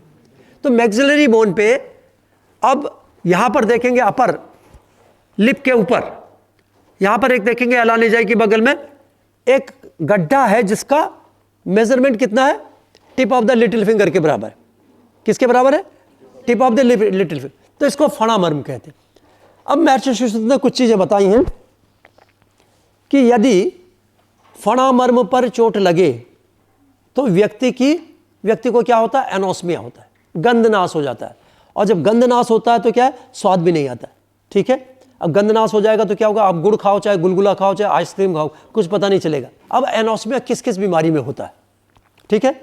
कोरोना में एनोस्मिया हुआ, हम लोगों ने पता नहीं कितने केसेस जिनको कोविड के 6-6 महीने बाद, साल भर बाद तक एनोस्मिया रहा, सूंघ खुशबू नहीं आती थी, तो उसमें श्रृंगाटक मर्म और फणामर्म के माध्यम से उसको लाभ पहुंचाया, ठीक है। बहुत सारे केसेस में, पता नहीं कितने केसेस, जिनको भी नहीं होता तो उनको कहा कि इसको रोज कीजिए, तो पता लगा विद इन ए वीक और with in 5 days 10 days 3 days में उनका जो स्मेल है वो आ गई।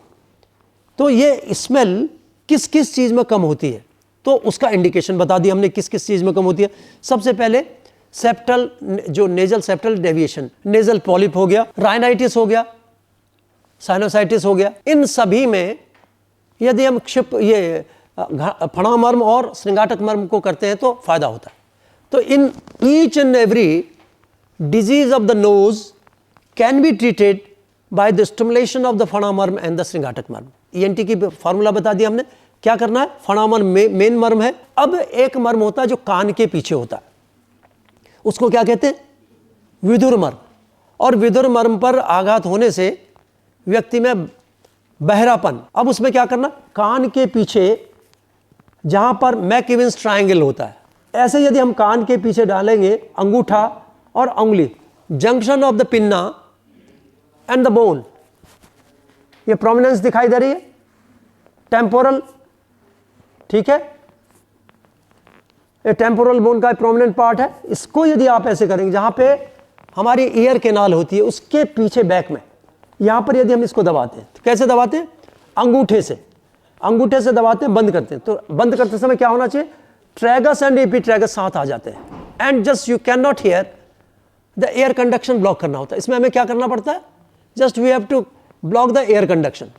तो अब जो भी चीज सुनाई देगी, हमें बाहर की चीज कुछ नहीं सुनाई देगी इस कान से ही। दोनों को बंद कर देंगे तो बाहर की आप कितना भी हल्ला मचाए हमें सुनाई नहीं देगी। जो हमें सुनाई देगा यदि हम बोलेंगे तो क्या किससे ट्रांसमिट होगा? वो बोन कंडक्शन से ट्रांसमिट होगा, ठीक है। तो बोन कंडक्शन से ट्रांसमिट होता है, तो इसको हम बंद कर लेते हैं। तो ये इसको कहते हैं विधुर मर्म। और विधुर मर्म पर यदि आघात होता है तो उस पर बहरापन होता है, और यदि बहरापन किसी को होने लगता है, किस में होता है?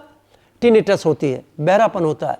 फिर ओटाइटिस मीडिया होता है, ओटाइटिस एक्सटर्ना होता है, फिर ओटाइटिस, यदि हम इंटरना की बात करें, इंटरना तो नहीं, ओटाइटिस मीडिया तक की हम लोग बात करते हैं। इसमें ओटाइटिस मीडिया में रिपीटेड इन्फेक्शन हो रही है, तो हम यदि इसको दबाते हैं तो टिनिटस, एक तो कर्णनाद और कर्णक्षेद, कर्णनाद और कॉर्नक्वेट, दोनों की बीमारियों में हम लोग किसको उपचारित करते हैं?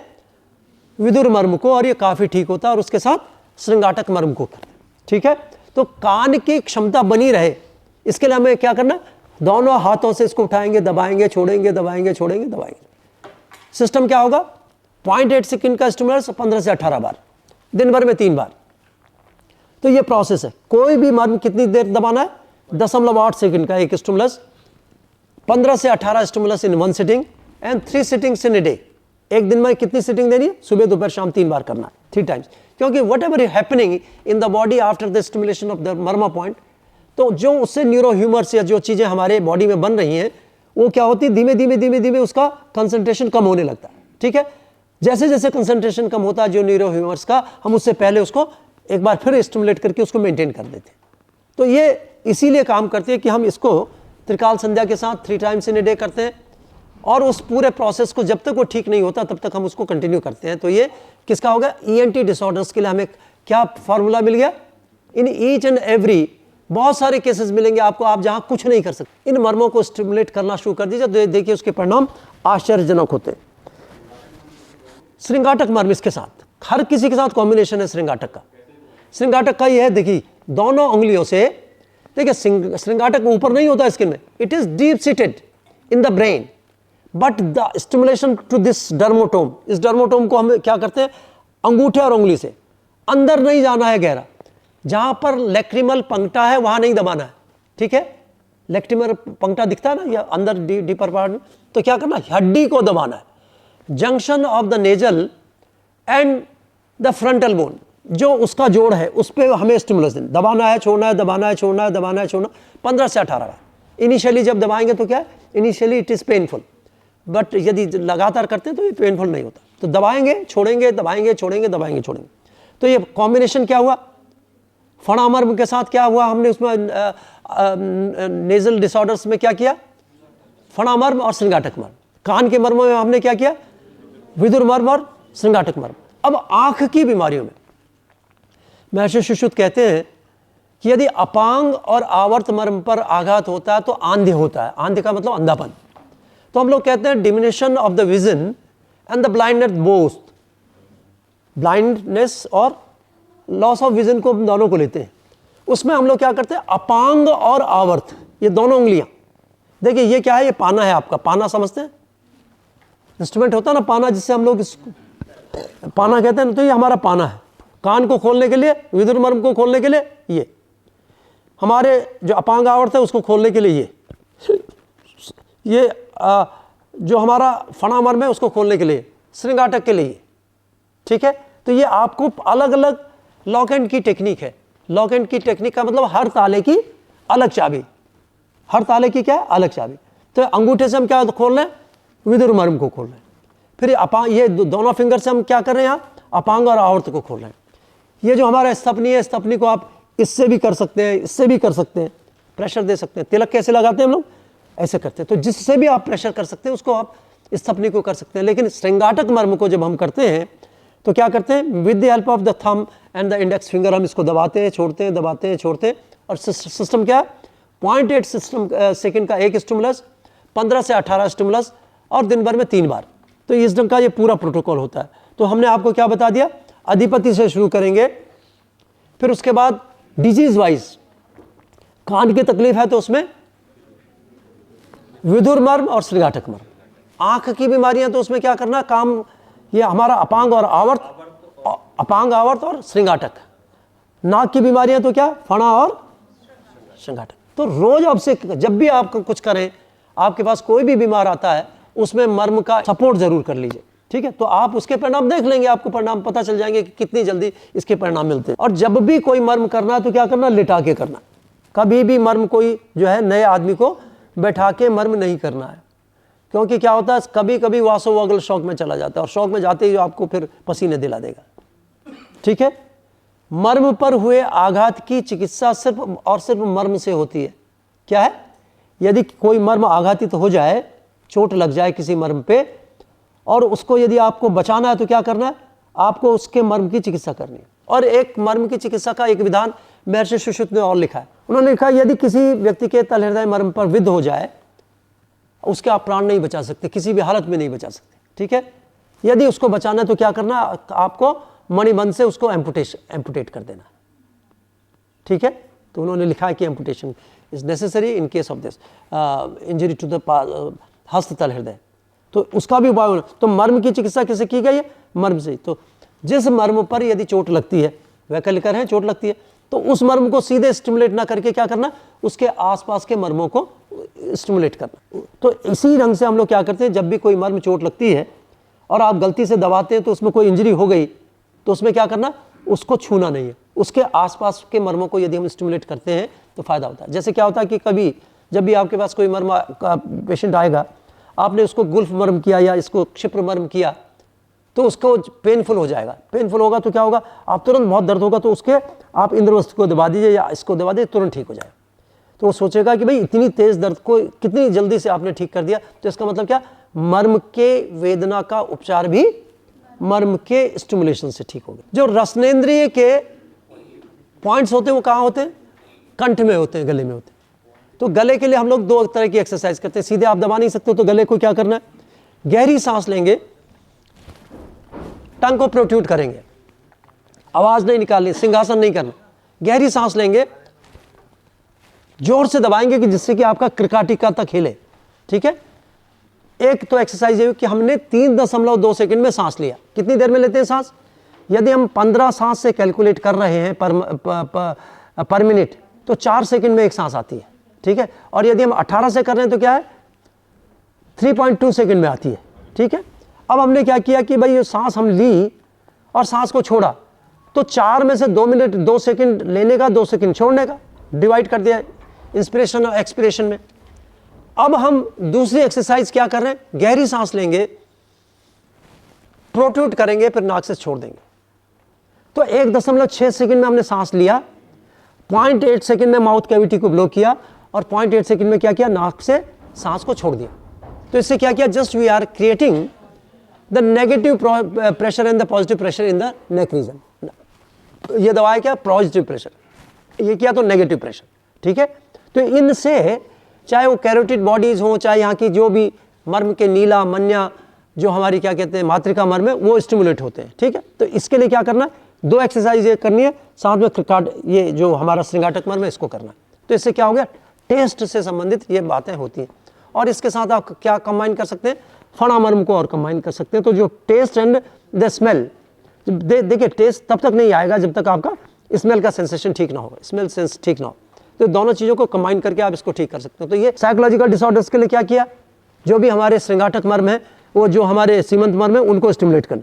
तो सीमंत मर्म के स्टिमुलेशन से साइकोलॉजिकल डिसऑर्डर्स को ठीक कर सकते हैं। अब उसमें उन्माद है, उन्माद का मतलब समझते हैं, पागलपन, एग्रेशन। हम इस एग्रेशन से नहीं लेते। हम लोग क्या करते हैं कि जिस भी क्षेत्र में जैसे मेंटल फैकल्टीज हैं, एक्नॉलेजमेंट की है, रिकॉग्निशन की है, मेमोरी की है, बहुत सारी चीज़ों की डिफरेंट फैकल्टीज है हमारी, उसमें कहीं भी कोई कम ज़्यादा होता है तो हम उसको उन्माद की श्रेणी में लेते हैं ना। तो कोई भी दिक्कत जो हमारे मस्तिष्क में होती है उसको हम लोग क्या कहते हैं, उन्माद के अंतर्गत लेते हैं। तो all psychological disorders comes under the heading of the उन्माद। तो सारे साइकोलॉजिकल डिसऑर्डर्स हो गए।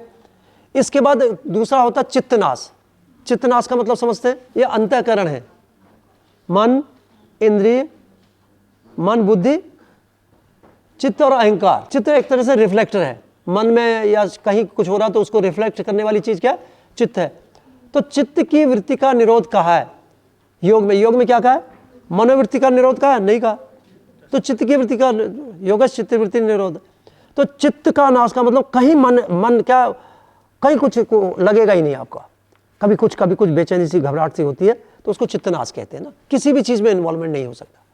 मन न लगना एक अलग है, कि मन न लगने का मतलब क्या, कि मन को लगाने वाली बात है। चित्त का मतलब तो बहुत ज़्यादा ये कंडीशन होती है। चित्त का नाश का मतलब होता है एक तरह से इरिटेबिलिटी होती है, एक्साइटेबिलिटी होती है, उसमें बेचैनी होती है, कहीं भी कुछ नहीं कर सकते, बैठ नहीं सकते, तो चित्तनाश का है।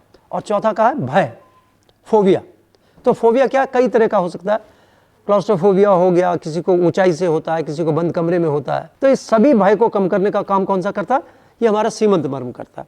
तो सीमंत मर्म ये बहुत महत्वपूर्ण है, जो साइकोलॉजिकल डिसऑर्डर्स में काम करता है। सिंपल कुछ नहीं कीजिए, सिंपल सिर की मसाज करा दीजिए और उसमें कोई भी जो क्षीर बला तेल है, बलादी तेल है, उसका क्या करिए आप उसमें उसका एक तरह से सिरो अभ्यंग कर लीजिए, सिर पे लगा लीजिए और उसके बाद वो ठीक हो जाता है।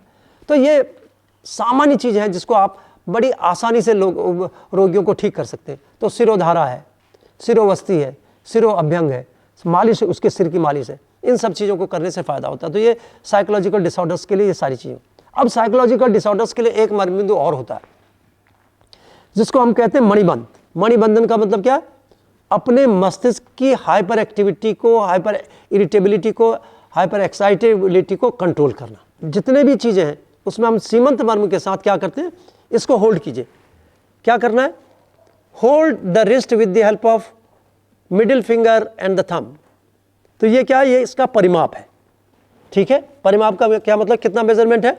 जब भी आपको कोई दिक्कत होती है, ब्लड प्रेशर होता है, कोई दिक्कत होती है, एंग्जाइटी, जितने भी है, उसमें इसको आप करना शुरू कीजिए और देखिए इसके परिणाम बहुत अच्छे परिणाम है। तो इसको क्या कहते हैं? मणिबंध, ठीक है। इसको क्या कहते हैं? मणिबंध। मणि से दो चीज़ों का बोध होता है। मणि से तो एक हम मस्तिष्क का लेते हैं और ग्लांस का भी लेते हैं, मणि छद कहते हैं ना, ठीक है। तो जो एक तरह से क्लाइटोरिस का पार्ट हो या ग्लांस का पार्ट हो, उसको हम क्या कहते हैं? मणि कहते हैं, ठीक। तो इसमें मस्तिष्क से संबंधित जितनी भी क्रिया हैं उनको रेगुलेट करने का काम किसके मर्म के माध्यम से होता है? मणिबंधिक मर्म के माध्यम से होता है। तो ये बहुत इंपॉर्टेंट है। तो हमने यहाँ तो सीमंत किया, इसके साथ मणिबंध किया, और तल हृदय मर्म। तल हृदय मर्म क्या करता है?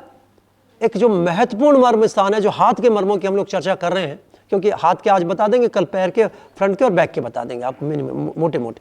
उसका हैंड्स ऑन भी अभी आपको करा देते हैं। यदि हाथ की मुट्ठी को आप बंद करते हैं, ठीक है, कैसे बंद करते हैं?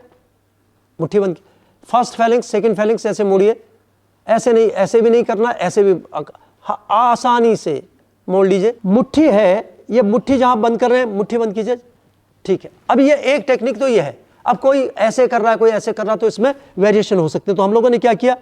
दूसरी टेक्निक डेवलप की कि ये पूरा शरीर संख्या व्याकरण पढ़ा आपने, एनाटॉमी में पढ़ा शरीर संख्या व्याकरण, कौन सी जगह कितनी लंबी होती है, क्या होती है, सब लिखा है ना, मेजरमेंट लिखा है। उसी मेजरमेंट का हम लोग यूज किया। अब ये कहते हैं जो मिडिल फिंगर है, मिडिल फिंगर का जो ये क्रीज दिखाई दे रही है, दिख रही है, यहाँ की नहीं, यहाँ की क्रीज नहीं, यहाँ की क्रीज नहीं, यहाँ मिडिल फिंगर की, और ये जो दूसरी क्रीज दिखाई दे रही है ये यहाँ। अब मैं नापूंगा तो ये नहीं होगी, है ना। अब आप नापिए कितनी है। इसमें mid of the middle finger से हम लोग क्या कर रहे हैं? एक लॉन्गिट्यूडनल लाइन ड्रॉ कर रहे हैं। थोड़ा बहुत आगे पीछे हो सकती है, क्योंकि अब यहां से 3 अंगुल पे नापिए, 3 अंगुली नापिए। अब आपको आंखें बंद करनी है, अपनी आंखें बंद कर लीजिए। अब ये मुट्ठी बंद कर लो, मुट्ठी बंद कीजिए। अब बीच की उंगली छोड़िए, बीच की उंगली लगे रहने दीजिए, बाकी छोड़ दीजिए। अब ये जो उंगली जहां पे आएगी, ये कहां पे आएगी? तो ये 2 टेक्निक है मर्म पॉइंट को, तल हृदय मर्म को आइडेंटिफाई करने की। देखिए इससे क्या नुकसान है कि यदि आप इसको इस ढंग से नहीं करते हैं तो क्या है, यदि आप यहां दबाएंगे तो कुछ नहीं होगा, यहां दबाएंगे तो कुछ नहीं होगा, इधर दबाएंगे तो कुछ नहीं होगा, जब यहां दबाएंगे तो इसके परिणाम मिलेंगे। तो ये क्या 2 टेक्निक्स हैं to identify the actual location of the marma point. तो ये मर्म पॉइंट को आइडेंटिफाई करने की टेक्निक है। अब इसके बाद पैर का मर्म बिंदु भी देखना, पैर पे जूता उतार लीजिए। लेकिन थर्ड मिडिल फिंगर, अब ये इसमें क्या करते हैं? इसमें ये थंब है, इसका ये थंब है, इसको थंब नहीं कहते, इसको क्या कहते हैं? Big toe. हाथ में थंब, पैर में big toe, second toe and the third toe. अब क्या इसमें जैसे इन्होंने हाथ को ऐसे किया, उंगली मोड़ के कर दिया, क्या इसमें हम उंगली मोड़ सकते हैं? नहीं मोड़ सकते। तो कोई दूसरी टेक्निक चाहिए। तो दूसरा फार्मूला क्या हमारे पास? हमारे पास फार्मूला ये है कि जो ये मिडिल फिंगर का ये क्रीज है, ठीक है, ये वाली क्रीज है, first big toe, second toe, third toe, इससे हमने क्या करना? एक स्ट्रेट लाइन ड्रॉ करनी है। सेकंड फार्मूला का मतलब क्या? ये वाला फार्मूला। तो इसमें हम लोग क्या कर रहे हैं? एक सीधी एक लाइन, यहां से यहां तक की दूरी कितनी थी? 6 अंगुल। अब यहां से यहां तक की दूरी कितनी है? 12 अंगुल नपी हुई है सबकी। 4 इसे पकड़ो जरा, दूरी 8 और 4 3 12, मेरे हिसाब से नहीं, इनकी क्या है? ठीक है, समझ रहे हैं मेरी बात? तो जब भी हम मरीज का कोई मेजरमेंट लेंगे तो किससे लेंगे? मरीज की उंगलियों से लेंगे, ठीक है? मेजरमेंट सेल्फ का होगा। भाई पजामा जिसका सिलवाना नाप तो उसी के लोगे ना, ठीक है? ये थोड़ी कि पजामा हम सिलवाने जा रहे हैं, दर्जी अपनी नाप का पजामा सिल के हमें दे देगा, नहीं काम नहीं। तो ऐसे ही समझ लीजिए, जब भी मर्म का स्टिमुलेशन, मर्म को आप मेजर करेंगे तो क्या करेंगे? सेल्फ उसके हिसाब से, और विशेषकर बच्चों के लिए बहुत ज़रूरी होता है, ठीक है? तो अब इसमें क्या करना, अब यहाँ से आपको अपनी 6 उंगलियों से नापना है। जरा इसको पैर मोड़ लीजिए, ठीक है? सेम है, ठीक? ये थोड़ी बहुत हमसे गलती हो सकती है क्योंकि ये सीधी लाइन खींचने में थोड़ी दिक्कत हो सकती, ठीक है? अब क्या है, हमने क्या बनाया यहाँ पे? एक बिंदु बना दिया कि ये, तो ये क्या है? पाद तल हृदय। अब ये सब कोई नापने हर बार ऐसा मेजर करे तो पॉसिबल नहीं है। तो अब फिर हमने दूसरी टेक्निक एक जानने की कोशिश की, दूसरी टेप। अब क्या कीजिए, अब ये देखिए कि ये फर्स्ट मेटाटार्सल है, जैसे हम ये कहते हैं फर्स्ट मेटाकार्पल हो गई, सेकंड मेटाकार्पल हो गई, है ना? मेटाकार्पल है, तो यहाँ क्या है? मेटाटार्सल। ये head of the first metatarsal है, ठीक है? Head of the first metatarsal.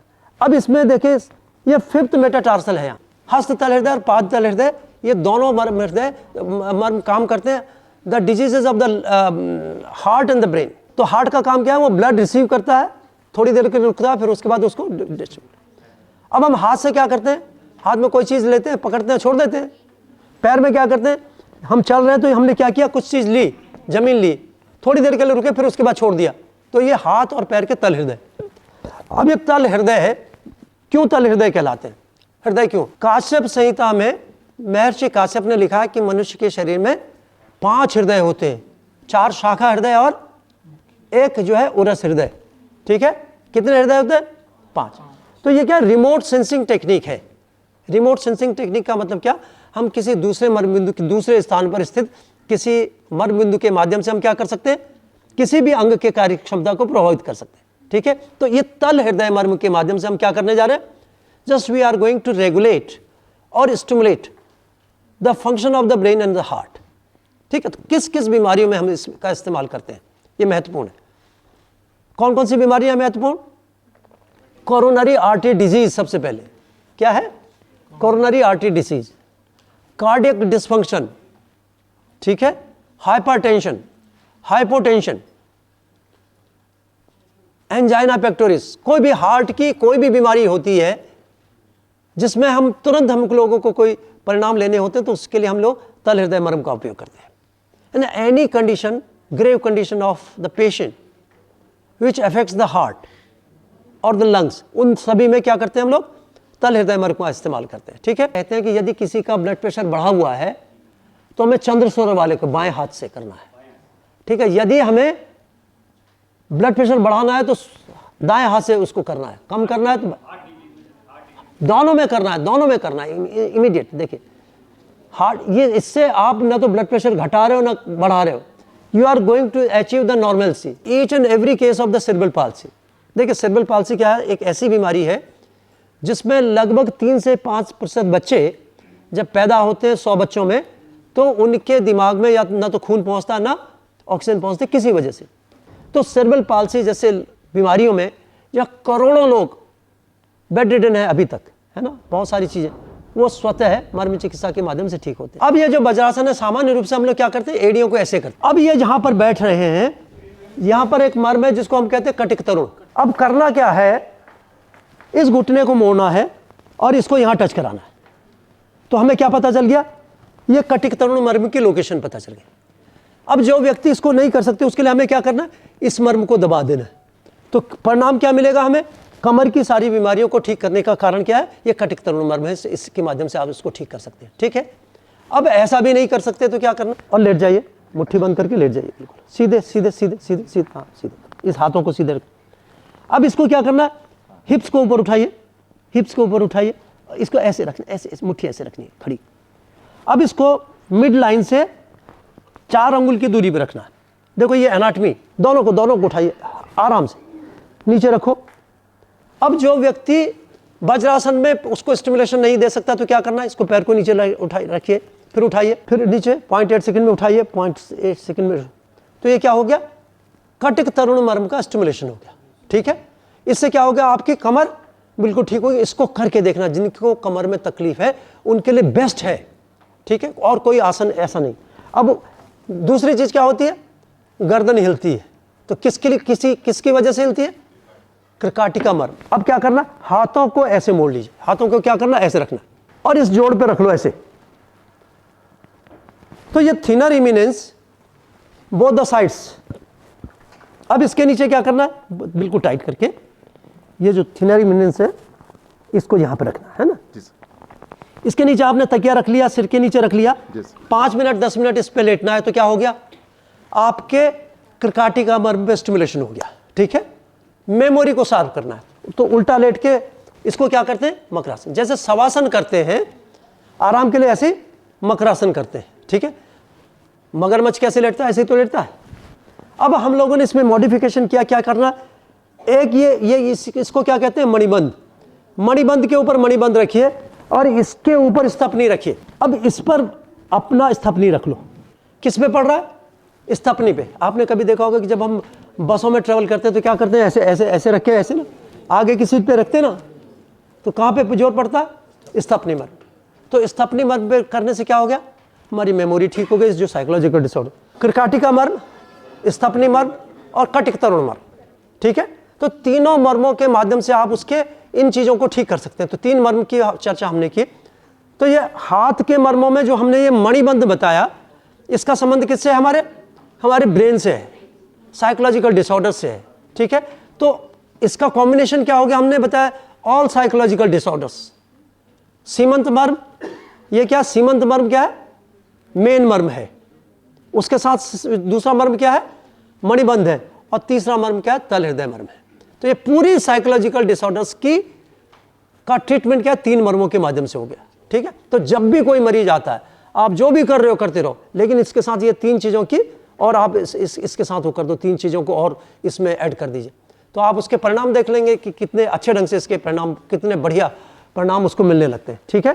तो ये 3 चीजों की हमने एक तरह से management of the geriatric care करके आप इसको मर्म को कर सकते हैं।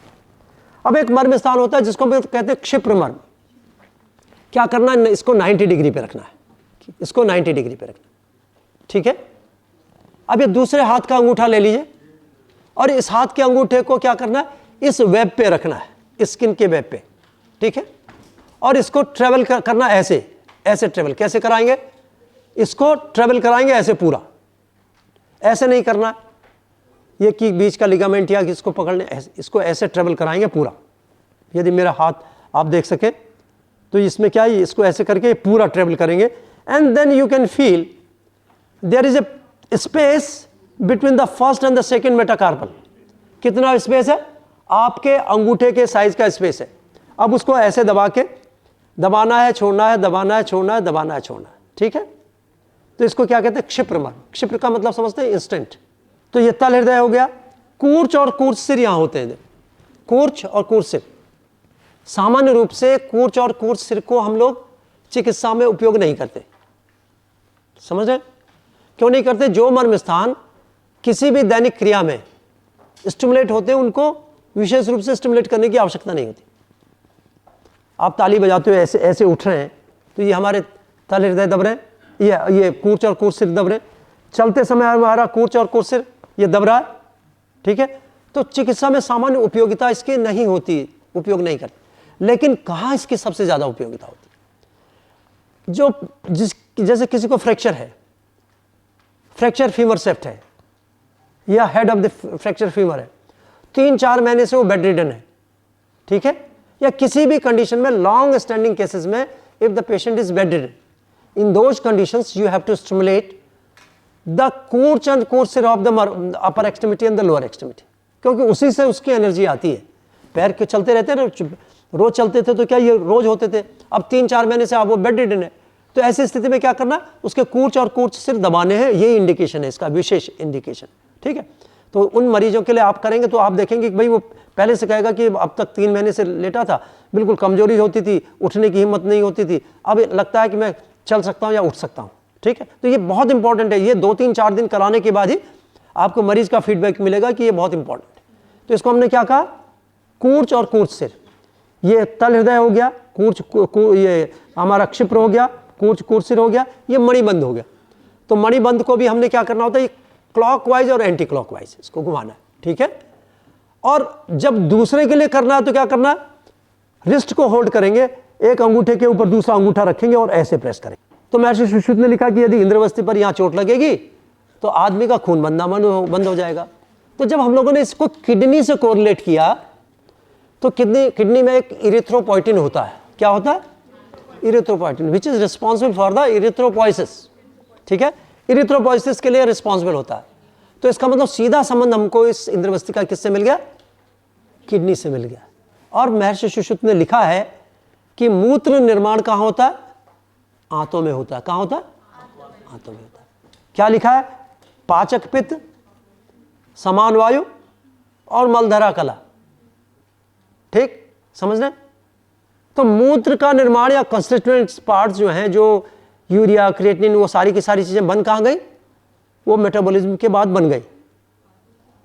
किडनी क्या करती है? उनको सिर्फ फिल्टर का काम करती है, बनाती नहीं है, मूत्र बनाती नहीं है। ये नया कंसेप्ट है ना, महर्षि सुश्रुत का बड़ा प्राचीन कंसेप्ट। मूत्र कहाँ बनता है? मलधरा कला में, हमारी आंतों में मूत्र का निर्माण होता है। और सही है बिल्कुल 100%। किडनी क्या कर रही है? उनको छान रही है, बस मूत्र को छानने का काम कर। तो वो जो सारा काम होता है उसको भी हम इंद्रवस्ती मर्म के माध्यम से स्टिमुलेट करते हैं, ठीक है। तो कूर्पर मर्म और इंद्रवस्ती मर्म का जो कॉम्बिनेशन होता है वो हम यूरिनरी डिसऑर्डर्स में इस्तेमाल करते हैं। किसका कॉम्बिनेशन? कूर्पर मर्म और इंद्रवस्ती मर्म। साथ साथ वस्ती मर्म है, पार्श्वसंधि मर्म है, ये भी इसके साथ के मर्म है। तो पूरा सिस्टम क्या हो गया? इंद्रवस्ती मर्म मुख्य हो गया, कूर्पर साथ में कर लेते हैं, उसके बाद वस्ती मर्म हो गया, फिर ये पीछे से पार्श्वसंधि मर्म। ये सारे मर्म मिलके हम क्या करते हैं? यूरिनरी डिसऑर्डर्स पे। यदि कोई भी यूरिनरी डिसऑर्डर का मरीज आपके पास आता है, आप दवाई दे रहे हो, प्रोस्टेट है, यदि कोई और किसी को किडनी का फंक्शन नॉर्मल नहीं है, उन सभी में आप इन मर्मों को स्टिमुलेट करके आप उसको बेनिफिट दे सकते। अब इसके बाद एक कूर्पर मर्म जिसको कहते हैं, इंद्रवस्ती के बाद क्या, ये 4 अंगुल नीचे, ये जो क्रीज है इससे 4 अंगुल के नीचे मिड लाइन में, जहां पर ये पामेरिस लॉन्गस मसल का नाम सुना है?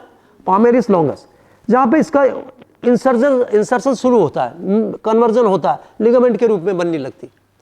ये पामेरिस लॉन्गस का टेंडन दिखाई देता है, दिख रहा है पामेरिस लॉन्गस का टेंडन? तो ये पामेरिस लॉन्गस मसल आ रही है बीच में ऐसे करके ये जा रही। तो जहां पे इसकी मसल फाइबर्स इमर्ज होने लगते हैं उस जगह पर एक मर्म बिंदु होता है जिसको हम कहते हैं इंद्रवस्ती मर्म। और इंद्रवस्ती मर्म पर जैसे मैंने बताया कि महर्षि सुश्रुत ने लिखा है कि आघात होने पर उसमें कौन सी बीमारी होती है? रक्त क्षय से व्यक्ति की मृत्यु होती है। तो इसका मतलब क्या? It is directly related with the blood formation. और इरिथ्रोपोइसिस होता है इरिथ्रोपोइटिन से, और इरिथ्रोपोइटिन कहाँ बनता है? किडनी में बनता है। इससे 4 अंगुल की दूरी पे अपने 4 अंगुल की दूरी पर नापिए, 4 अंगुल, 4 अंगुल के नीचे है ना, ये 4 अंगुल के नीचे, यहाँ से नापिए, हाथ हटाइए, 4 अंगुल के नीचे, ठीक है। तो ये हो गया आनी, ये उर्वी आनी, और ये कूर्पर। ये इसमें क्या करना है? अंगूठा यहाँ रखेंगे 15 से 18 बार दिन भर में 3, बहुत ज़्यादा। यदि यहाँ पर चोट लगती है तो क्या होता है? ये गैंग्लियोनिक सिस्ट बन जाए। यदि यहाँ पे होगी तो क्या? पीछे से दबा दो तो बेकर सिस्ट बन जाए। तो मरीज को आप ठीक नहीं कर पाए, आपने एक और चीज उसमें, ठीक है। यदि आपने इंद्रवस्ती गलत जगह दबा दी तो मसल टियर होके वहाँ पे हीमेटोमा होता है और कैल्सिफाइड। 5 क्या है? मांसशिरा स्नायु अस्थि संधि जहाँ पर मिलते हैं वहाँ पर ये उस स्थान विशेष को हम लोग मर्म कहते हैं। और इसको एक और डेफिनेशन हम कहते हैं कि ये प्राण के पूंजीभूत केंद्र हैं। मतलब प्राण तो सारे शरीर में है, लेकिन यहाँ कंसंट्रेट एक तरह से यहाँ, तो इनको हम लोग मर्म कहते हैं। और यहाँ पर आघातित होने पर ये घातक है, और यदि इनकी समुचित चिकित्सा की, इनके माध्यम से चिकित्सा की जाए तो हम लोग इनके माध्यम से बहुत सारे रोगों को ठीक कर सकते हैं। नई परिभाषा के तौर पर ये क्या है? C7 का स्पाइनस प्रोसेस, ये समझ लीजिए, ये spinous process of the C7, and just you can see the spinous process of the all vertebrae. Transverse process होते हैं, देखा? जो वर्टिब्री होती है, वर्टिब्रल बॉडी होती है, उसके पीछे का हिस्सा होता है जिसमें कि स्पाइनल कॉर्ड जाती है, जो न्यूरल केनाल जो जिससे बनती है, और उसमें ये स्पाइनस प्रोसेस होता है। ये क्या होता है? स्पाइनस प्रोसेस होता है, ठीक है। तो स्पाइनस प्रोसेस को हम देख सकते हैं, ये स्पाइनस प्रोसेस है।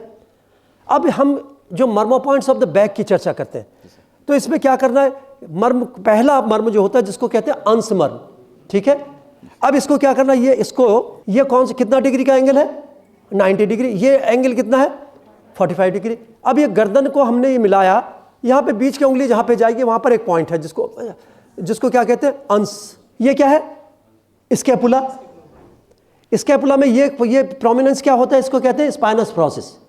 और ये inferior angle of this scapula है ना, ये इंफीरियर एंगल है।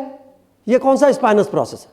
अब ये जो C7 है, ये स्मार्ट बोर्ड देखा आपने, स्मार्ट बोर्ड, इट इज मोर, ये स्मार्टर बोर्ड है ना, ठीक। ये क्या है, C7। अब ये जो तीसरा है, इसको हम कहेंगे मिड लाइन से 4 अंगुल की दूरी पे, क्या लिखा मैंने, D3। अब ये स्कैपुला को हिला के दिखाना बेटे आप, हाँ। ये inferior angle of the scapula मेरे हाथ में, ठीक है, ये लग रहा है। अब इसको थोड़ा सा, ठीक है।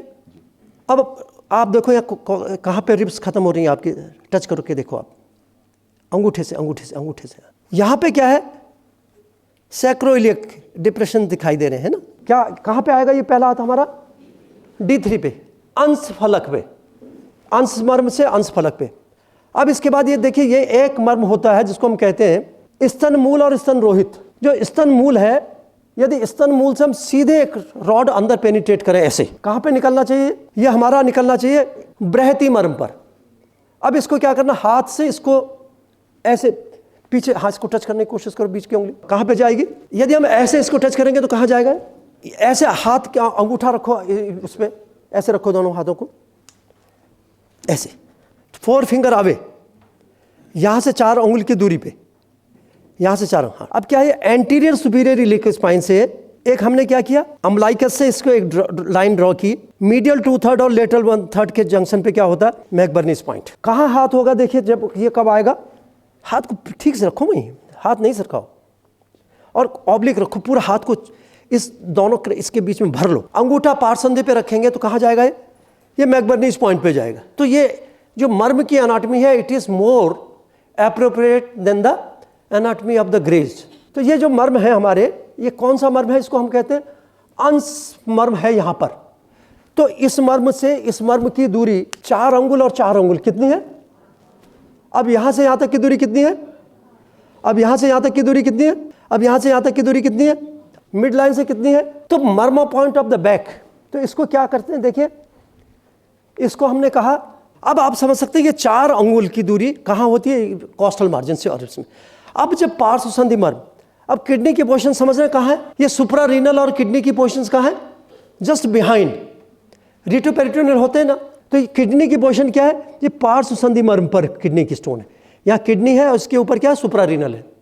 तो जब हमने आपको बताया कि वस्ती मर्म को ऐसे करना है, तो पार्श्व संधि को कैसे करना है, पार्श्व संधि को ऐसे दबाना है छोड़ना है, दबाना है छोड़ना। तो ये पार्श्व संधि मर्म के लिए हो गया, ये पार्श्व संधि मर्म के लिए हो गया, सामने वस्ती के लिए हो गया।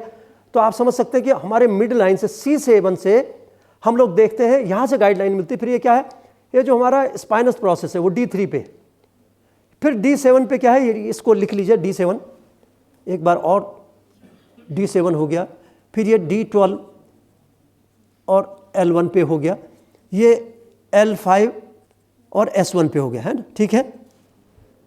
ये सैक्रोइलियक जॉइंट हो गया ना, सैक्रोइलियक जॉइंट हो गया, ये पार्श्व संधि हो गया, बृहति हो गया, अंश फलक हो गया, और ये अंश हो गया, ठीक। तो बिल्कुल क्लियर होना चाहिए। अब इसको कैसे स्टिमुलेट करना है, अब बिल्कुल मिड लाइन में रखा। अब आपने क्या किया, ये रिस्ट को ऑब्लिटरेट कर दिया, ये रिस्ट आपकी बंद गई, ये रिस्ट आपकी खुली हुई है। कौन सी रिस्ट खुली हुई है, ये वाली रिस्ट खुली हुई है इनकी, है ना। अब इस रिस्ट को थोड़ा सा प्रोमिनेंट कर, पकड़े रखो, बढ़िया से पकड़े रखो। अब इसको प्रोमिनेंट करना है, देखो ये मुझे देखो जरा, ये देखो, ये किया ना मैंने। अब मैं क्या कर रहा हूँ, इसको यहाँ करके इसको ऐसे दबा रहा हूँ, इस रिस्ट से इस साइड को दबा रहा हूँ, और फिर इसको करके इस रिस्ट से इस साइड को दबा रहा हूँ, ऐसे कर, और ऊपर देखो कहाँ तक ले जाए, बृहति तक इन्होंने ले गए। अब इसको रगड़ो नीचे, इस तरफ के मर्म आपने दबा लिए, ठीक है, राइट साइड के। अब क्या करना, इसको इससे होल्ड कर लो, दूसरे हाथ से छोड़ दो इसे। अब ये वाली रिस्ट खाली हो गई, इसको मिड लाइन में लिया ये पहले, अब इसको रगड़िए इससे, हाँ इसको पहले मिड लाइन में, मिड लाइन, हाँ अब इसको रगड़ो सुबह, इस वाली रिस्ट को रगड़ो, ठीक है। तो अपने मर्मों को हम कैसे कर सकते हैं यदि बैक की कोई प्रॉब्लम है? तो ये हमारी रिस्ट का, ये देखिए मिड लाइन पे ये जो नेटल क्लेफ्ट है हमारी, हमने इस पे रखा। इसके बाद ये जो ये मुंह मिड लाइन से 4 फिंगर अवे, ये रिस्ट आपने, एक रिस्ट तो आपने ब्लॉक कर दी है ना। रिस्ट कौन सी खुली हुई है? ये वाली। इसको थोड़ा सा प्रोमिनेंट करके अब ये हमें एक साइड में जिस तरफ हाथ है उस तरफ, ये इस तरफ ये खुली हुई है ना मुट्ठी ये वाली, तो अब इस तरफ के उसको दबाना है। अब इसको दबा लीजिए, इसको पकड़ लीजिए इस हाथ से। अब कौन सी मुट्ठी खुली है? ये वाली दे, तो इस तरफ वालों को दबाना है। तो ये पूरे के पूरे मर्म आपके मर्मा पॉइंट ऑफ द बैक, और it is very important for the kyphosis and the scoliosis. अब क्या होता है कि जैसे किसी को काइफोसिस है, ऐसे है ना, यदि किसी को स्कोलियोसिस है तो मर्म के बिंदु क्या होंगे? ऊपर, जैसे स्पाइन तिरछा हो गया तो पार्श्व संधि की पोजीशन देख रहे, अलग अलग हो गई। ऐसा नहीं कि हमें सीधे नहीं करनी, हम लोगों को मर्म के पॉइंट्स अलग अलग लगाने, ठीक है। उसी ढंग से क्रम होगा। इसी ढंग से हम लोग पैर के मर्म को, पैर को जो ये जो पैर का ये हिस्सा है और हाथ का, हाथ में हमने क्या किया, जो कूर पर हमने दबाया वो कैसे दबाया? ये कूर पर से जो संधि है, संधि को हमने कोई भी चीज़ हमने डिस्टर्ब नहीं की, कुछ भी हमने छेड़छाड़ नहीं की कूर पर, क्योंकि बहुत सारे इंपॉर्टेंट स्ट्रक्चर्स होते हैं इसमें, लिगामेंट्स होते हैं, टेंडन होते हैं, बहुत सारी चीज़ें इसमें, जैसे ACL है, बहुत सारी है ना इसमें। तो अब इसमें क्या करते हैं हम लोग, जैसे हमने साइड में दबाया, यहाँ दबाया, देखो कितना पेन होता है ना, होता है। अब इसमें इसको इस साइड से दबाया, एक उंगली नीचे दबाया, ठीक है। तो हमने यहाँ नहीं दबाया। ये क्या है? ये जैसे ये इसको क्या कहते हैं? Cubital fossa. क्या कहते हैं? इसके पीछे क्या कहते हैं? Popliteal fossa. ये पैरामिडल शेप की है, पॉप्लिटियल फोसा। तो फोसा को नहीं दबाना है। दबाना कहाँ है? ये देखिए, जो ब्रैकियोरेडियलिस, ठीक है, एक्सटेंसर कार्पाई रेडियलिस जो है, या ब्रैकियोरेडियलिस जहाँ पे होती है, उस पे हम लोग इसको दबा रहे हैं। ये अल्नेरिस जहाँ पे है वहाँ पे दबा रहे हैं, ठीक है। इट इज़ 1 फिंगर बिलो, दोनों से एक उंगली इसके नीचे, एक उंगली तो अंगूठा आ गया, बीच की उंगली कहाँ पे आएगी? यहाँ पे आएगी। तो जहाँ पे आएगी वहीं पे सिर्फ एक अंतर है कि यहाँ पर पैटेला है, यहाँ पे पैटेला नहीं है। समझ रहे हैं हमारी बात? यहाँ पे क्या है प्रोमिनेंट? यहाँ पे ऑलिकरन प्रोसेस है, यहाँ पे पैटेला है। तो हम क्या करते हैं, दोनों तरफ को साइड्स को दबाते हैं, बीच में हम फोसा को नहीं दबाते। यदि यहाँ दबाएंगे तो हमने आपको क्या बताया कि थ्रोम्बोफ्लेबाइटिस हो जाएगी, बहुत सारी प्रॉब्लम्स हो जाएंगी। तो ये जो गुल्फ, ये जो हमारा जानू मर्म है, आपको दिख रहा है, ये क्वाड्रिसेप्स फीमोरिस आ रही है, ये पेटेला में, ये लिगामेंटम पेटेली क्या है? ये upper part of the tibia पे इंसर्शन इसका है, ठीक है। अब इसको हम लोग यदि ऐसे रखते हैं, तो हल्का सा ये ऐसे रखते हैं, तो ये जॉइंट की कैविटी, ये जॉइंट है, और ये पॉप्लिटियल फोसा है। जैसे मैंने आपको बताया कि यहाँ पर यदि सिस्ट होती है तो उसको क्या कहते हैं? गैंग्लोनिक सिस्ट कहते हैं। और यदि यहाँ पे होता है तो उसको बेकर सिस्ट कहते हैं। क्या कहते हैं? Baker cyst. और यहाँ पर एक स्पेस होता है, जगह खाली होती है, गड्ढा सा होता है, दिख रहा है ये दोनों जगह गड्ढा। इस गड्ढे पे हमें क्या करना है? अपने ये थिनर इमिनेंसेस को फंसाना है। किससे फंसाना है? ये थिनर इमिनेंसेस। और हमारी उंगलियों का पैटर्न क्या होना चाहिए? 4 उंगली ऐसे मुड़ी हुई होनी चाहिए, एंड ये पीछे नहीं जानी है, दोनों मिलानी नहीं है। इसकी मार्जिन दिखाई दे रही है, ठीक है, साइड में दिख रही है, ये उंगलियां दिख रही हैं, ये पीछे नहीं की है। अब देख लीजिए, मेरी उंगलियां सीधी नहीं है कि मैं पीछे दबाऊं, ऐसे नहीं, पॉप्लिटियल पे नहीं है, मेरी कहाँ है? मार्जिन पे है। ये इसकी ये दिख रही है आपको, बाउंड्री दिखाई दे रही है, लेटरल बाउंड्री, ये मीडियल बाउंड्री दिख रही है। ये बाउंड्री पे हमने क्या किया? अपनी 3-4 उंगलियों को रखा है, और ये जो थंब है, ये जो हमारा थंब का बेस है, जिसको थिनर इमिनेंस कहते हैं, हमने इसको रखा। अब क्या कर रहे हैं? इसको हम ऐसे दबा रहे हैं। इधर से हम क्या दबा रहे हैं? ये फिबुला को दबा रहे हैं, इधर टिबिया को दबा रहे हैं। तो जो पहला प्रेशर पड़ रहा है वो कहाँ पड़ रहा है? सुपीरियर टिबियोफिबुलर जॉइंट पे। किस पे? Superior tibiofibular joint. तो महर्षि सुश्रुत ने लिखा है कि कूर पर मर्म पर आघात होने से कुणित होता है। कुणित की मीन्स कुणिता, उसको फ्लेक्शन एक्सटेंशन की डिफॉर्मिटी होती है। तो ये फंक्शनल डिफॉर्मिटी हो जाती है, mainly to anatomical and the functional deformity. ये यदि यहाँ पे कूर पर इंजरी होती है, कॉरेस्पॉन्डिंग वर्ब छोड़ करके ऊपर नीचे वाले कर रहे हैं। देखिए वर्टिब्रा इन्वॉल्व होने का मतलब मैंने सारी चीजें बताई कि एक वर्टिब्रा इन्वॉल्व है कुछ विशेष कंडीशंस पे होती है, जैसे पॉट्स स्पाइन। क्या है पॉट्स स्पाइन? इसको कहते हैं ट्यूबरकुलोसिस ऑफ द स्पाइन। यदि पॉट्स स्पाइन है या कोई लाइसिस है, लाइसिस का मतलब क्या, यदि कैंसर स्पाइन में या कोई डिपॉजिट हो रहा है या सेकेंडरी मेटास्टेटिक चेंजेस हो रहे हैं, तो उसमें कोई पर्टिकुलर वर्टिब्रे इन्वॉल्व हो सकती है, ठीक है। तो उसका इलाज तो आपको करना ही है, साथ साथ तो आपको ब्रेस का यूज करना और करस्पॉन्डिंग मर्मा पॉइंट्स को करना, नहीं तो मर्मा points of the head extremities से भी आपका बस, ठीक है। तो उसको जहां पर यदि कहीं कोई लीजन है उसको दबाने की आवश्यकता नहीं है, इसके आगे पीछे के कर लीजिए, उससे भी ठीक होता है, ठीक है। सर जैसे बैक के मर्म में तो दोनों साइड दबाने होते हैं? दोनों साइड इक्वल है, एक ही तरफ, एक बार में। ये नहीं कि आप इधर की ब्रेथ ही दबा रहे हैं तो इधर का पार्श्व भी दबा रहे ना, दोनों को इकट्ठे हाइपर, जैसे मैंने कहा हल्का सा हाइपर एक्सटेंशन पे करेंगे, हल्का सा, जिससे कि वो आपकी मसल्स जो प्रोमिनेंट हो जाए, और फिर उसके बाद अंगूठे की सहायता से उसको करना। उसके और 2-3 विधियां और हैं, लोग उसको उठाते हैं, स्किन को भी ऊपर उठा के करते हैं, वो अलग है, उसको स्किन को भी करते हैं, वो अलग कंडीशंस में, जहाँ रूट हम लोग देखते हैं, रूट ट्रंक और ये कॉर्ड कहाँ पे है, उसके हिसाब से हम लोग अलग अलग ढंग से वो करते हैं, वो अलग चीजें उसको नहीं करना। सिंपल प्रेशर देना है with the help of the pulp of the thumbs, तो पल्प से हल्के हल्के प्रेशर देके ऊपर से नीचे की तरफ हम लोग सर उसी सब मिला के। हाँ, जनरल तो 5000 है, ठीक है सर। रजिस्टर्ड, हाँ रजिस्टर्ड नहीं, हम अपने की बात कर रहे हैं, जो कम से कम हम परिवर्तन ला सकते हैं, 800 लोग मिलकर के पूरे अपने लोगों के जीवन में परिवर्तन ला सकते हैं मन चिकित्सा के माध्यम से। तो यही उद्देश्य हम लोग होते हैं, इस मुझे भटकने की तो जरूरत अब है नहीं ना कि मैं इधर उधर भटकता भी हूँ, यहाँ करता भी हूँ। मन चिकित्सा के लिए यदि हम लोग कुछ कर रहे हैं तो किसी समर्पण से, किसी सेवा भाव से, और जो गुरुजनों से हमको मिला है या शास्त्र से जो मिला है उसको शेयर करने से, सिखाने के लिए नहीं आया, ये क्या करते हैं, शेयर करने आए, तो भाई मेरे अनुभव है, आप उसको शेयर करने के भाव से हम लोग आए। तो इसी भाव से आप लोग करेंगे तो मैं समझता हूँ कि हम पूरे उत्तराखंड के चिकित्सा परिदृश्य को बदल सकते हैं। बहुत बहुत धन्यवाद।